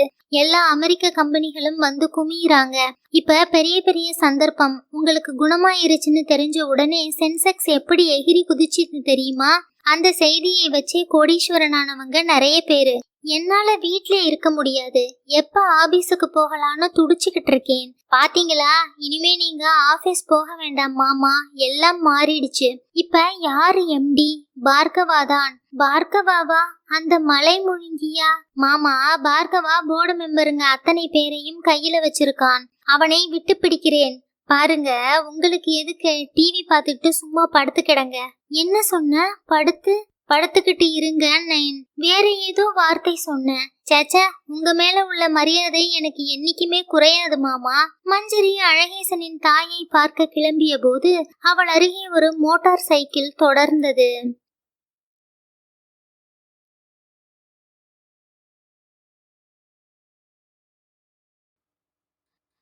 அத்தியாயம் 28. மாணிக்கம், ஒரு நிமிஷம் நிறுத்துங்க என்றாள். பின் தொடர்ந்து வந்தவனை கண்ணாடி வழியாக பார்த்தாள். தெரிந்த முகமாக இருந்தது, புதிய முகமாகவும் இருந்தது. அண்மை காலத்தில் அவளுக்கு முகங்கள் குழப்பமாக இருந்தன. பல பேரை பார்க்கும்போது அழகேசனை போல் தோன்றி உள்ளம் துணுக்குறும். போகலாங்களா? நில்லுங்க. அங்க ஒருத்தன் 2 வீலர்ல தொடர்ந்து வந்தான், நிறுத்திட்டான். இப்ப ஏதோ வாங்குறாப்ல பாசாங்கு பண்ணிட்டு இருக்கான் பாருங்க. பச்சை சட்டை, ஓரத்துல பார்க் பண்ணுங்க, அவனை கூட்டிட்டு வாங்க. டிரைவர் அவனை அணுக அவன் விருட்டென்று புறப்பட்டான். பின்னால போங்க, எதுக்காக நம்மை தொடர்ந்து வரான்னு பாத்துருவோம் இன்னைக்கு. அம்மா, நாகு ஐயா கேட்டா கோவிச்சுப்பார். அப்ப நீங்க இறங்கிட்டு பஸ்ல வாங்க, நான் ஓட்டுறேன். ஐயோ, என் வேலை போயிரும். சொன்னதை செய்யுங்க. பின்ன அவன் சிக்னலில் நிறுத்திய போது அருகில் நிறுத்த சொன்னாள். கதவை திறந்து, ஹலோ, கொஞ்சம் ஓரங்கட்டுங்க, உங்க கூட பேசணும் என்றாள். அவன், உங்களை எனக்கு தெரியாது என்றான். ஏன் என் பின்னாலேயே வர்றீங்க? நானா?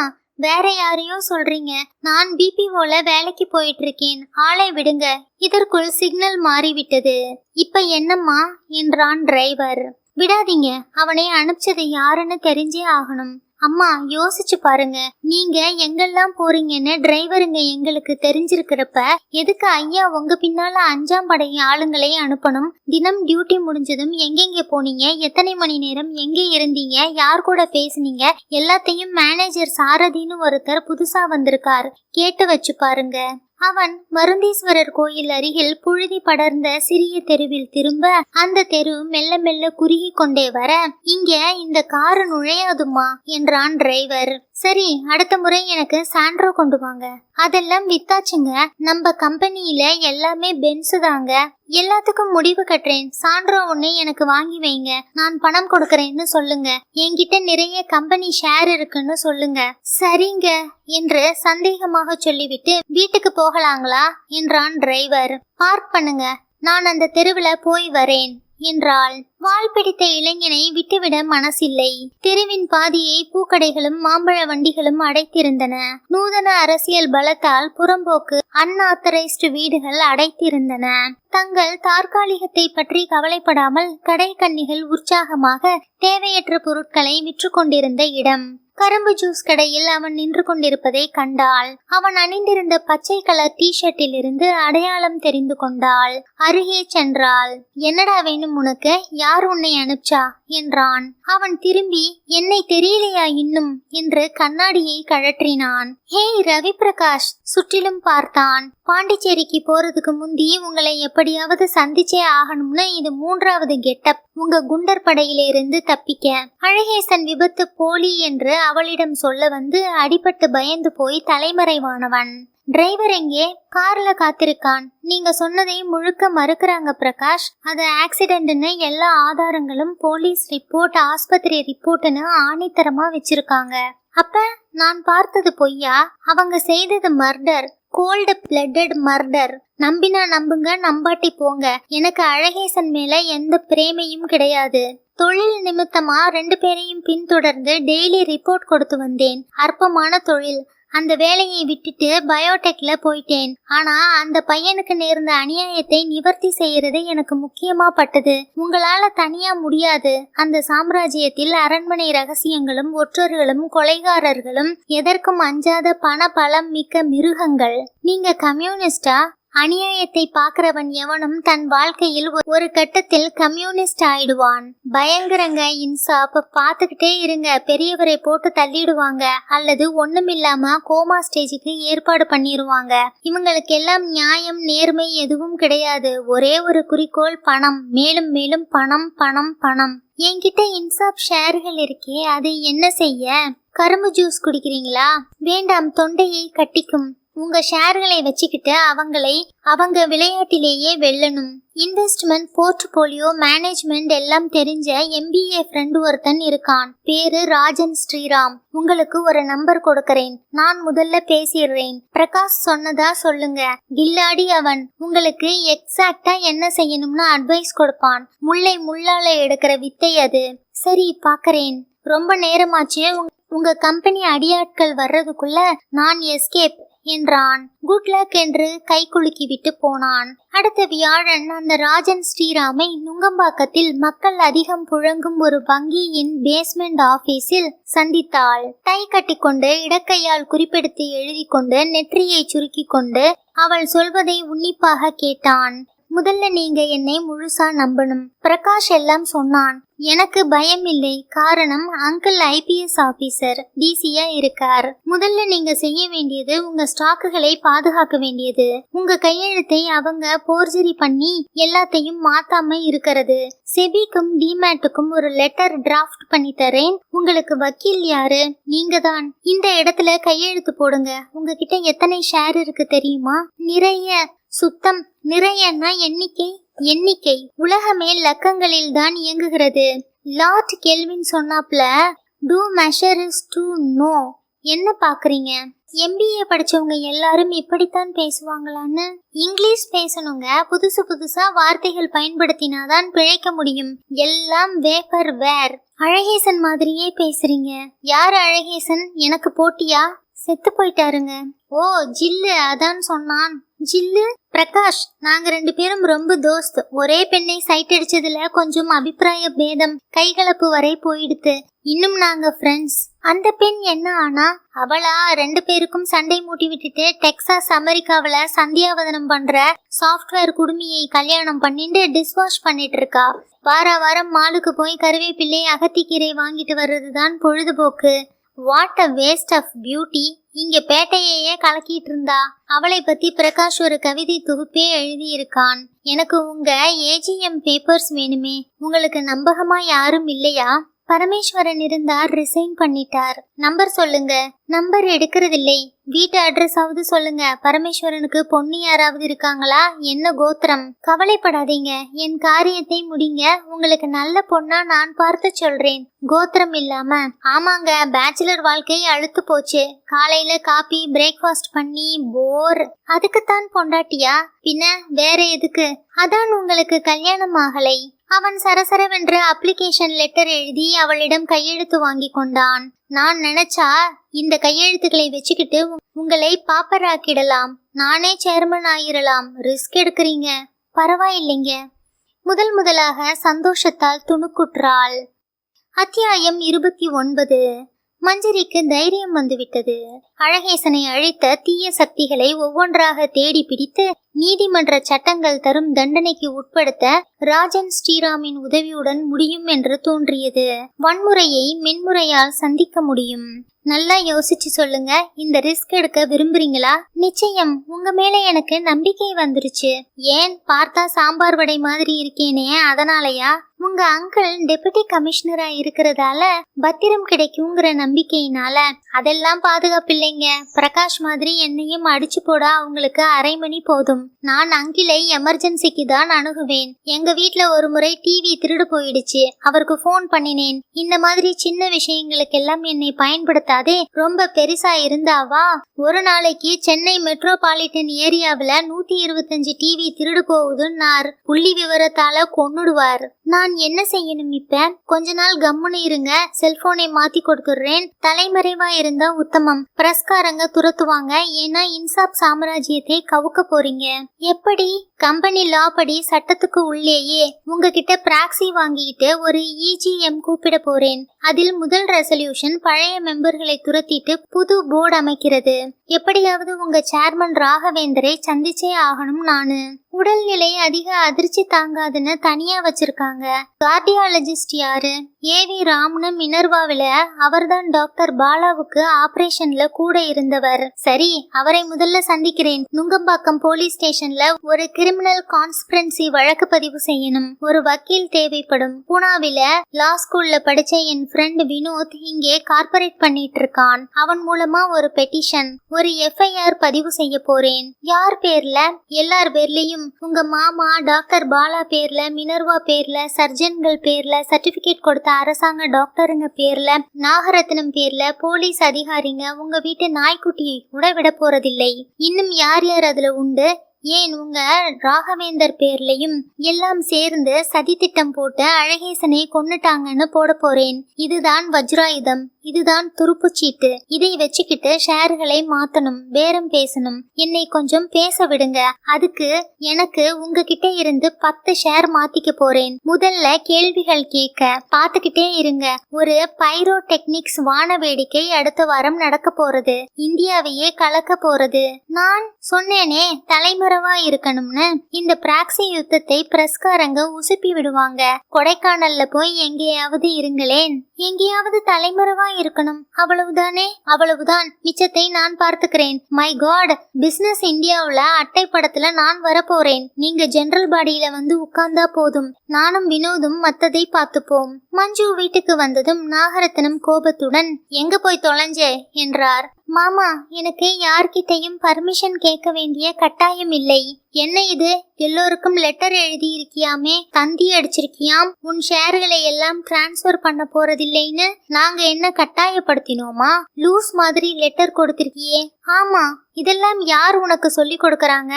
சமயம் வர்றப்ப தெரியும் என்று தன் அறைக்கு சென்றாள். தோள் பைக்குள் சில நாட்களுக்கு வேண்டிய மாற்று உடைகள், சோப், டூத் பேஸ்ட் போன்றவற்றை அடக்கி கொண்டாள். மரகதம் உள்ளே வந்து, என்னம்மா எங்க போறாப்ல? கொடைக்கானலுக்கு, நம்ம பங்களாவுக்கு. கார் எடுத்துக்கிட்டு போறியா? இல்லைம்மா, ஃப்ரெண்ட்ஸை வரவழைச்சிருக்கேன். பிளேன்ல மதுரை வரை போறேன். எதுக்கு இப்ப கொடைக்கானல்? மறக்கிறதுக்குமா? இங்கே இருந்தா அழகேசன் ஞாபகம் வந்துகிட்டே இருக்குது. டிரைவரை வர சொல்லட்டுமா? இல்லை, கால் டாக்ஸி எடுத்துட்டு வராங்க. என்னவா இருந்தாலும் போன் பண்ணுங்க என்று சொல்லிவிட்டு அந்த பையை தோளில் மாட்டிக்கொண்டாள். நாகரத்னம் குறுக்கே நின்றார். இப்ப யாரும் எங்கேயும் போக கூடாது. பெரியவர் இருக்கிற நிலையில தினம் அவர் மஞ்சரி எங்க மஞ்சரி எங்கன்னு கேட்டுக்கிட்டே இருக்கார். மஞ்சரி சிறிதுதான் யோசித்தாள். சரி, போகலை என்று அந்த பையை அவர்கள் சற்றும் எதிர்பாராதபடி படுக்கையில் எறிந்தாள். நீ செய்யறது நல்லாவே இல்லை. என்னவோ மனசுல தப்பெண்ணம் வந்துருச்சு உனக்கு. இல்லைம்மா, இப்பதான் தெளிவு வந்திருக்கு. ராகவேந்தரின் அறைக்கு சென்றாள். அவர் தூங்கிக் கொண்டிருந்தார். சற்று நேரம் அவரையே பார்த்து கொண்டிருந்தாள். என்னை மன்னிச்சிருங்க என்றாள். மஞ்சரி கால் டாக்ஸிக்கு ரூபாய் கொடுத்துவிட்டு ஒரு ஆட்டோ ரிக்ஷா ஸ்டாண்டில் நிறுத்த சொன்னாள். கொட்டிவாக்கத்துக்கு போக சொன்னாள். மஞ்சரியை மீனாட்சி எதிர்பார்க்கவில்லை. அவள் பையை பார்த்தாள். என்ன பிள்ளை, வீட்ல சண்டை போட்டுக்கிட்டு வந்துட்டியா? இல்லைம்மா, உங்க கூட இருக்கலாம்னு வந்தேன். என் கூடவா? இந்த குழாயிலையா? ஆமாம்மா, எல்லா மாளிகையிலையும் வாழ்ந்தாச்சு. எல்லா நாடுகளையும் பெரிய ஓட்டல்களையும் பார்த்தாச்சு. குழாயிலையும் இருந்து பாத்துரலாம்னு வந்தேன். உன்னால கொசுக்கடியில இருக்க முடியாதம்மா, சொல்றதை கேளு. அழகேசன் இங்கத்தானே வாழ்ந்திருக்கார். அவன் எங்க வேணா சமாளிப்பான். அந்த வித்தையை நானும் கத்துக்கிறேனே. எதுக்கு? அழகேசன் எப்படி உணர்ந்திருப்பார், எப்படி வாழ்ந்திருப்பார்னு ஒரு ஐடியா கிடைக்க. பைத்தியக்கார புள்ளையா இருக்கியே. அம்மா, அழகேசன் சட்டை ஏதாவது இருக்கா? எல்லாம் பெட்டியில இருக்குது. அவரு பனியன் ஏதாவது எடுத்து கொடுங்க. மஞ்சரி கொசுக்கடியும் குழாய் சண்டையும் மண் தரையில் உட்கார்ந்து பேன் பார்க்கும் ஜனங்களும் சூழ்ந்த அந்த வாழ்வில் தனிப்பட்டுத்தான் தெரிந்தாள். நீ யாரு, வெள்ளக்காரியா? பளபளன்னு வாசனையா இருக்கியே. இல்லைங்க, இங்க மீனாட்சி அம்மா இருக்காங்களே, அவங்க மருமக. அழகேசன் பொஞ்சாதியா? ஆமாம், அவன்தான் இறந்து போயிட்டானே. இங்க உள்ள எல்லா பிள்ளைங்களுக்கும் பாடம் சொல்லி கொடுத்தான். எனக்குள்ள இன்னும் அவர் இறக்கலைங்க. என்றாள். அடியாத்தி, இப்படி ஒரு பொண்ணு இருக்குமா? பார்த்தா ரொம்ப பெரிய மனுஷ வீட்டு பொன்னாட்டம் தெரியுது. பாரு, முகமெல்லாம் கொசுக்கடி. அம்மா வாத்தாப்ல. பரவாயில்லைங்க, பழகிரும் என்றாள். இடுப்பில் பிளாஸ்டிக் குடத்தை வைத்துக் கொள்ளும் போது வழுக்கி விழ இருந்தவளை தாங்கி பிடித்து கொள்ள உடலெல்லாம் சேறு பூசி துடைத்து கொண்டாள். என்னடி, என்ன ஆச்சு? மீனாட்சி, உன் மருமக 2 நாள் போனா நம்ம நேரத்துக்கு வந்துருவா. ஏதாவது வாய்க்கு ருசியா பண்ணி போடு. மீன் குழம்பு பிடிக்குமா உனக்கு? அழகேசன் சாப்பிடுவாராமா? சாப்பாட்டுல கவனமே கிடையாது. மோர் குடிப்பான் நிறைய. மோர் கொடுங்க அப்ப. முழங்கால் வரை வந்த அவன் பனியனை மாட்டிக்கொண்டு அவன் பெட்டியை நோண்டினாள். என்னை அழித்தாலும் என்று ஒரு கட்டுரையை தலைப்பிட்டு தொடங்கியிருந்தான். என்னை அழித்தாலும் என் எழுத்தை அழிக்க முடியாது. என் எழுத்தை அழித்தாலும் அதன் சத்தத்தை அழிக்க முடியாது. என் சத்தத்தை அழித்தாலும் அதன் எதிரொலியை அழிக்க முடியாது. கண்ணீர் துளிகள் அந்த எழுத்துக்களை அழித்தன.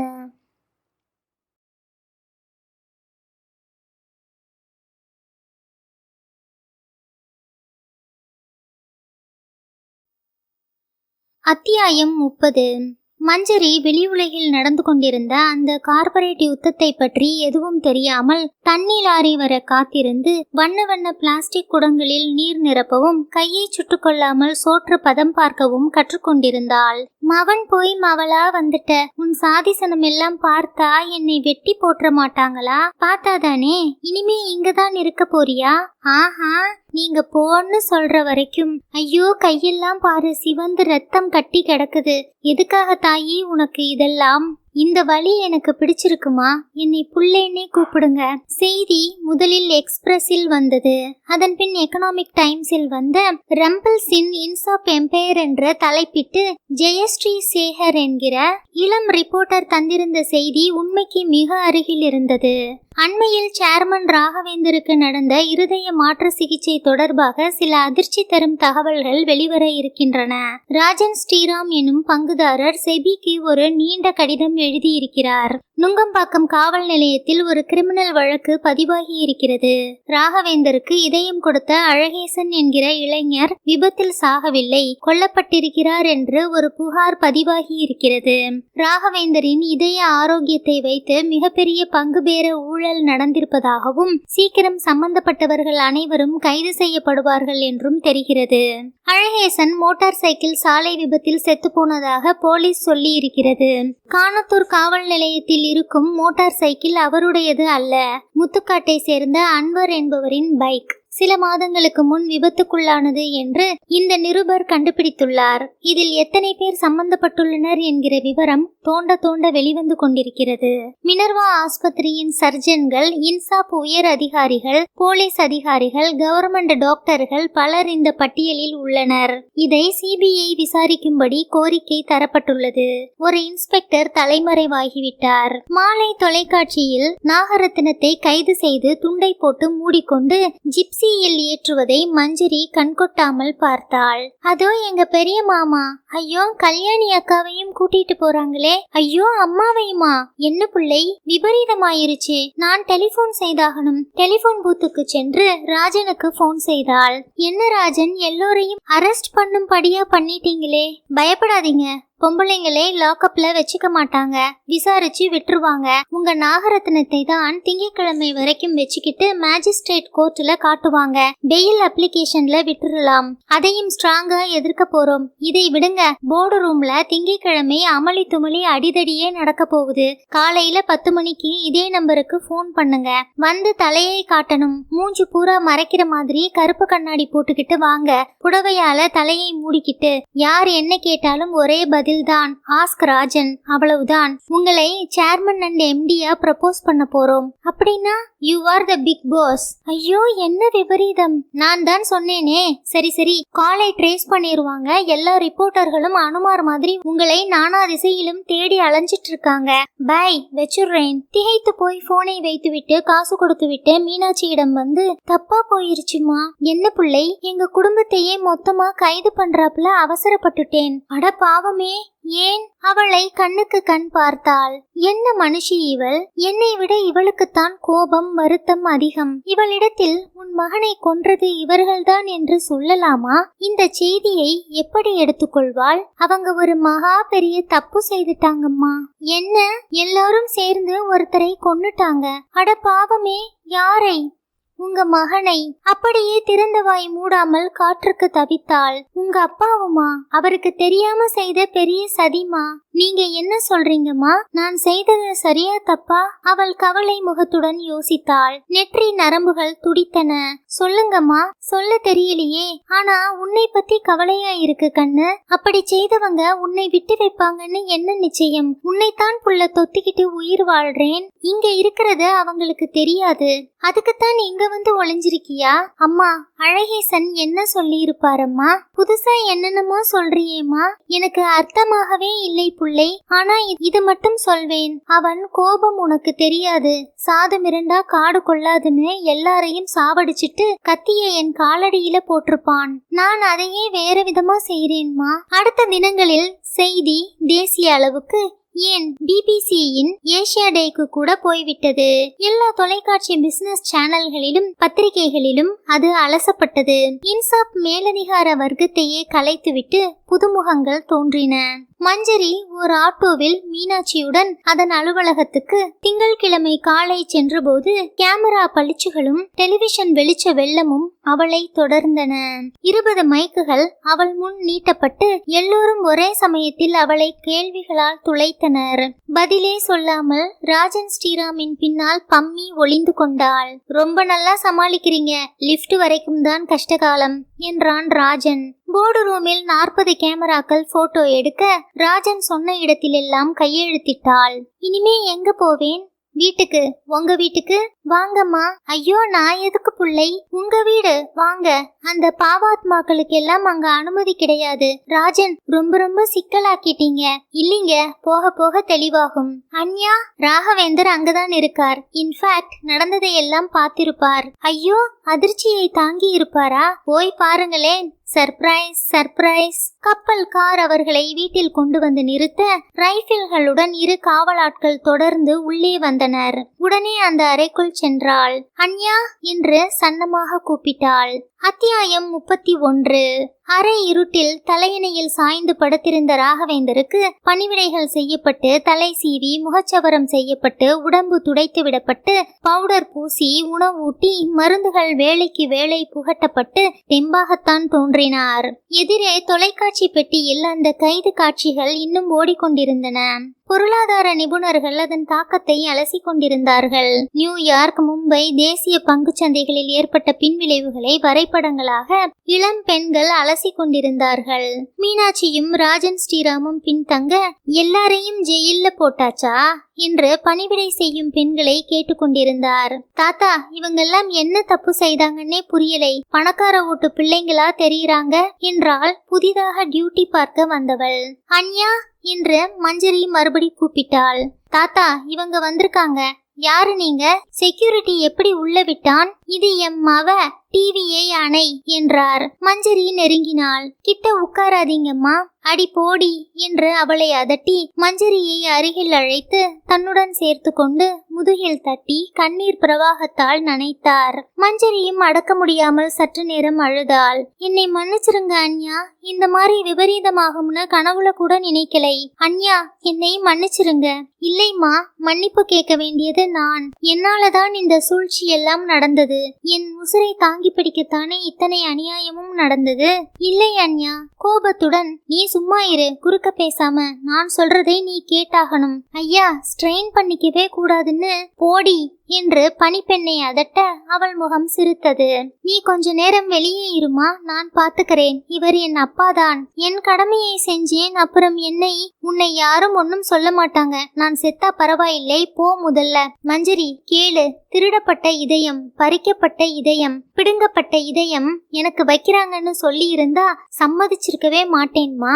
அவ்வளவு மோசமானவன் இல்லை நான். எனக்கு தெரியவே தெரியாதும்மா. இதை ஒத்துக்குவியா? நிச்சயமா அன்யா. செத்து போயிட தோணுது. இள வயசுக்காரன் கிட்ட களவாடி கிழவனை பிழைக்க வைக்கிறதாவது அநியாயம். யயாதி கதை மாதிரி அபத்தம்மா. இந்த மாதிரி அபத்தத்தை நாகரத்னம், அந்த நாகப்பாம்பு, அவனும் பார்கவாவும் சேர்ந்து செய்த மகா பாவம். எப்படி ஒரு ஆளுடைய மனசு சம்மதிக்கும்? எனக்கு உயிர் வாழவே பிடிக்கலை. உனக்காகத்தான் காத்திருந்தேன். உன்னை எல்லோரும் தேடிக்கிட்டு இருக்காங்க. எச்சரிக்கையா இரு. உன்னையும் போட்டு தள்ளிடுவானுங்க. என்னை அவங்க உசுரோட வச்சிருக்கிறதுக்கு ஒரே காரணம் இன்சாப் ஸ்டாக் விழாமல் இருக்கத்தான். எல்லாத்தையும் தூக்கி போட்டுட்டு போங்கடான்னு எரிய போறேன். நர்ஸ் 10 மாத்திரைகளை கொண்டு தர, மருந்தும் வேணாம் ஒண்ணும் வேண்டாம் போ என்று மாத்திரைகளை தள்ளிவிட்டார். அவை தரையில் சிதறின. மஞ்சரி பொறுமையாக அவற்றை பொறுக்கி மெல்ல ஒவ்வொன்றாக அவர் வாயில் வைத்து தண்ணீர் கொடுத்தாள். அவளை கண்ணீர் கண்ணாடி கண்களால் பார்த்து, உன்னை மாதிரி ஒரு ஆத்மாதான் என் உசிரை இருக்க தூண்டுது. சொல்லு கண்ணு, நான் என்ன செய்யணும்? ஒழுங்கா மாத்திரை சாப்பிடணும். இந்த மாதிரி தட்டி எரிய கூடாது. நான் ஒன்னு சொல்றேன், கேக்கறையா? சொல்லுங்க அண்யா. அமெரிக்கா போ. பாலா மாமா கிட்டையா? இல்லை, பாலாவும் உடந்தைதான்னு சந்தேகப்படுறாங்க. இல்லை, எல்லா டாக்டரையும் அரெஸ்ட் பண்ணிருக்காங்களே. பின்ன அது கிடக்கட்டும். உன்னை அமெரிக்கா போக சொன்ன காரணம் பாலாவை சந்திக்கவோ அங்க தங்கவோ இல்லை. ஹார்ட்வேர் பிசினஸ் ஸ்கூல் கேள்விப்பட்டிருக்கியா? அதில் சேர்ந்து ஒரு கோர்ஸ் பண்ணு. கார்ப்பரேட் மேனேஜ்மெண்ட்ல எனக்கு தெரிஞ்ச ஒருத்தன் ப்ரொஃபஸரா இருக்கான். அவன் கிட்ட பேசுறேன். எதுக்கு அண்யா? இன்சாப் சாம்ராஜ்யத்தை அடுத்தடுத்து நீதானே சமாளிக்க போற. சம்பந்தப்பட்டவங்களை எல்லாம் உள்ள தள்ளிட்டா யாரு கம்பெனியை எடுத்து நடத்துறது? அண்யா, நான் வேணும்னு செஞ்சனா? இல்லை, தெரியும். ஆமாம், யாரு உனக்கு கம்பெனி நெளிவு சுழிவெல்லாம் கத்து கொடுத்தாங்க? இப்ப எனக்கு ஒன்னும் தெரியாது. ராஜன் வாங்க. அண்யா, இது ராஜன் ஸ்ரீராம். இவர்தான். ஓ, நீயா? டிவியில பார்த்தேன். உன் முகத்தையும் அடிக்கடி காட்டினாங்க. ஐயா, உங்களை நேர்ல சந்திப்பேன்னு கனவுல கூட நினைக்கலை. அகமதாபாத் IIMல உங்க கார்பரேஷனை பாடமா படிக்கிறாங்க. நீயும் அகமதாபாத்தா? ஆமா, ஆனா எந்த IIMமும் கத்துத்தராத விஷயங்களை இந்த 15 நாள்ல கத்துக்கிட்டேன். அதான பார்த்தேன். கம்பெனில எல்லா விதிகளையும் தெரிஞ்சு வச்சிருக்க. மஞ்சு, இவனையே செக்ரட்டரியா போட்டுக்க. சொல்லுங்க சொல்லுங்க. இல்லை அண்யா, எனக்கு இந்த விளையாட்டோட விதிகள் எதுவும் தெரியாது. தெரிஞ்சுக்க விரும்பலை. இந்த விபரீத விளையாட்டு அழகேசன்னு ஒரு நல்ல ஆத்மாவை கொன்னுடுச்சு. ஐ ஹேட் திஸ் கேம். இப்பவே சொல்லாத, யோசிச்சு சொல்லு. என்ன பண்றதா உத்தேசம்? அம்மா, முன்னால வாங்க என்று மீனாட்சியை வரவழைத்து, இது மீனாட்சி, அழகேசனுடைய தாய். அவர் திகைத்து போய் செய்வதறியாமல் அவள் கையை பிடித்து கண்களில் ஒத்தி கொண்டார். அம்மா, எந்த உலகத்திலும் எந்த யுகத்திலும் உங்க மகனுக்கு நேர்ந்ததை நியாயப்படுத்த முடியாது. நான் உயிரோடு இருக்கிற ஒரே ஒரு காரணத்துக்காக உங்க மகன் பேர்ல இதய நோய் உள்ளவங்களுக்கு ஒரு ஸ்பெஷாலிட்டி ஆஸ்பத்திரி கட்ட போறேன். உன் பேர் என்ன சொன்ன? ஐயா, ராஜன் ஸ்ரீராம். ராஜன், இந்த காரியத்தை எடுத்து நடத்துவியா? ஒப்படைக்கவா? நிச்சயம் செய்றேன்யா. மஞ்சு கண்ணு, அது வரைக்கும் நான் உசுரோட இருக்கேன்மா. அதுக்கப்புறமும் இருப்பீங்க. நீ என்ன செய்ய போற? மஞ்சரி தன் முகத்தை துடைத்து கொண்டாள். சொல்றேன் அண்யா, அழகேசனோட கண்களை பார்வை இழந்த ஒரு சின்ன பொண்ணுக்கு தானம் கொடுத்திருக்காங்க. அவர் லிவரை ஒரு 50 வயசுக்காரருக்கு டிரான்ஸ்பிளான்ட் பண்ணி இருக்காங்க. 2 கிட்னியையும் 2 பேர் எடுத்துக்கிட்டு இருக்காங்க. அவங்க ஒவ்வொருத்தரா விசாரிச்சு அவங்களை போய் சந்திக்க போறேன். அம்மாவை கூட்டிக்கிட்டு போறேன். அதுக்கப்புறம் யோசிக்கலை. ஹார்ட்வேர் போ, கல்யாணம் பண்ணிக்கோ. இதோ இந்த பையன் எவ்வளவு சாமர்த்தியமா இருக்கான். உனக்கு எல்லா விதத்திலையும் பொருத்தமா உதவியா இருப்பான். என்னையா, எம் அவளை கட்டிக்கிறியா? ராஜன் ஸ்ரீராம் இப்பவேங்க என்றான். மஞ்சரி அழுத்தமாக, அண்யா, எனக்கு கல்யாணம் ஆயிருச்சு என்றாள். மீனாட்சி ராகவேந்தரையே பார்த்து கொண்டிருந்தவள், பெரியய்யா, உங்களை ஒன்னு கேட்கலாமா? கேளுங்கம்மா, தப்பா நினைச்சுக்காதீங்க. உங்களை தொடலாமா? ஏமா இப்படி கேட்டுட்டீங்க? வாங்க. மீனாட்சி அவர் அருகில் வந்து தன் உள்ளங்கையை அவர் மார்பில் வைத்து பார்த்து அதன் பின் காதை வைத்து கேட்டாள். புள்ள, நீயும் வா, காது கொடுத்து கேளு. எப்படி படக்கு படக்குன்னு அடிக்குது பாரு. அழகேசன் உயிரோடத்தான் இருக்கான். இத்துடன் சுஜாதா அவர்களின் உள்ளம் துறந்தவன் நிறைவுற்றது.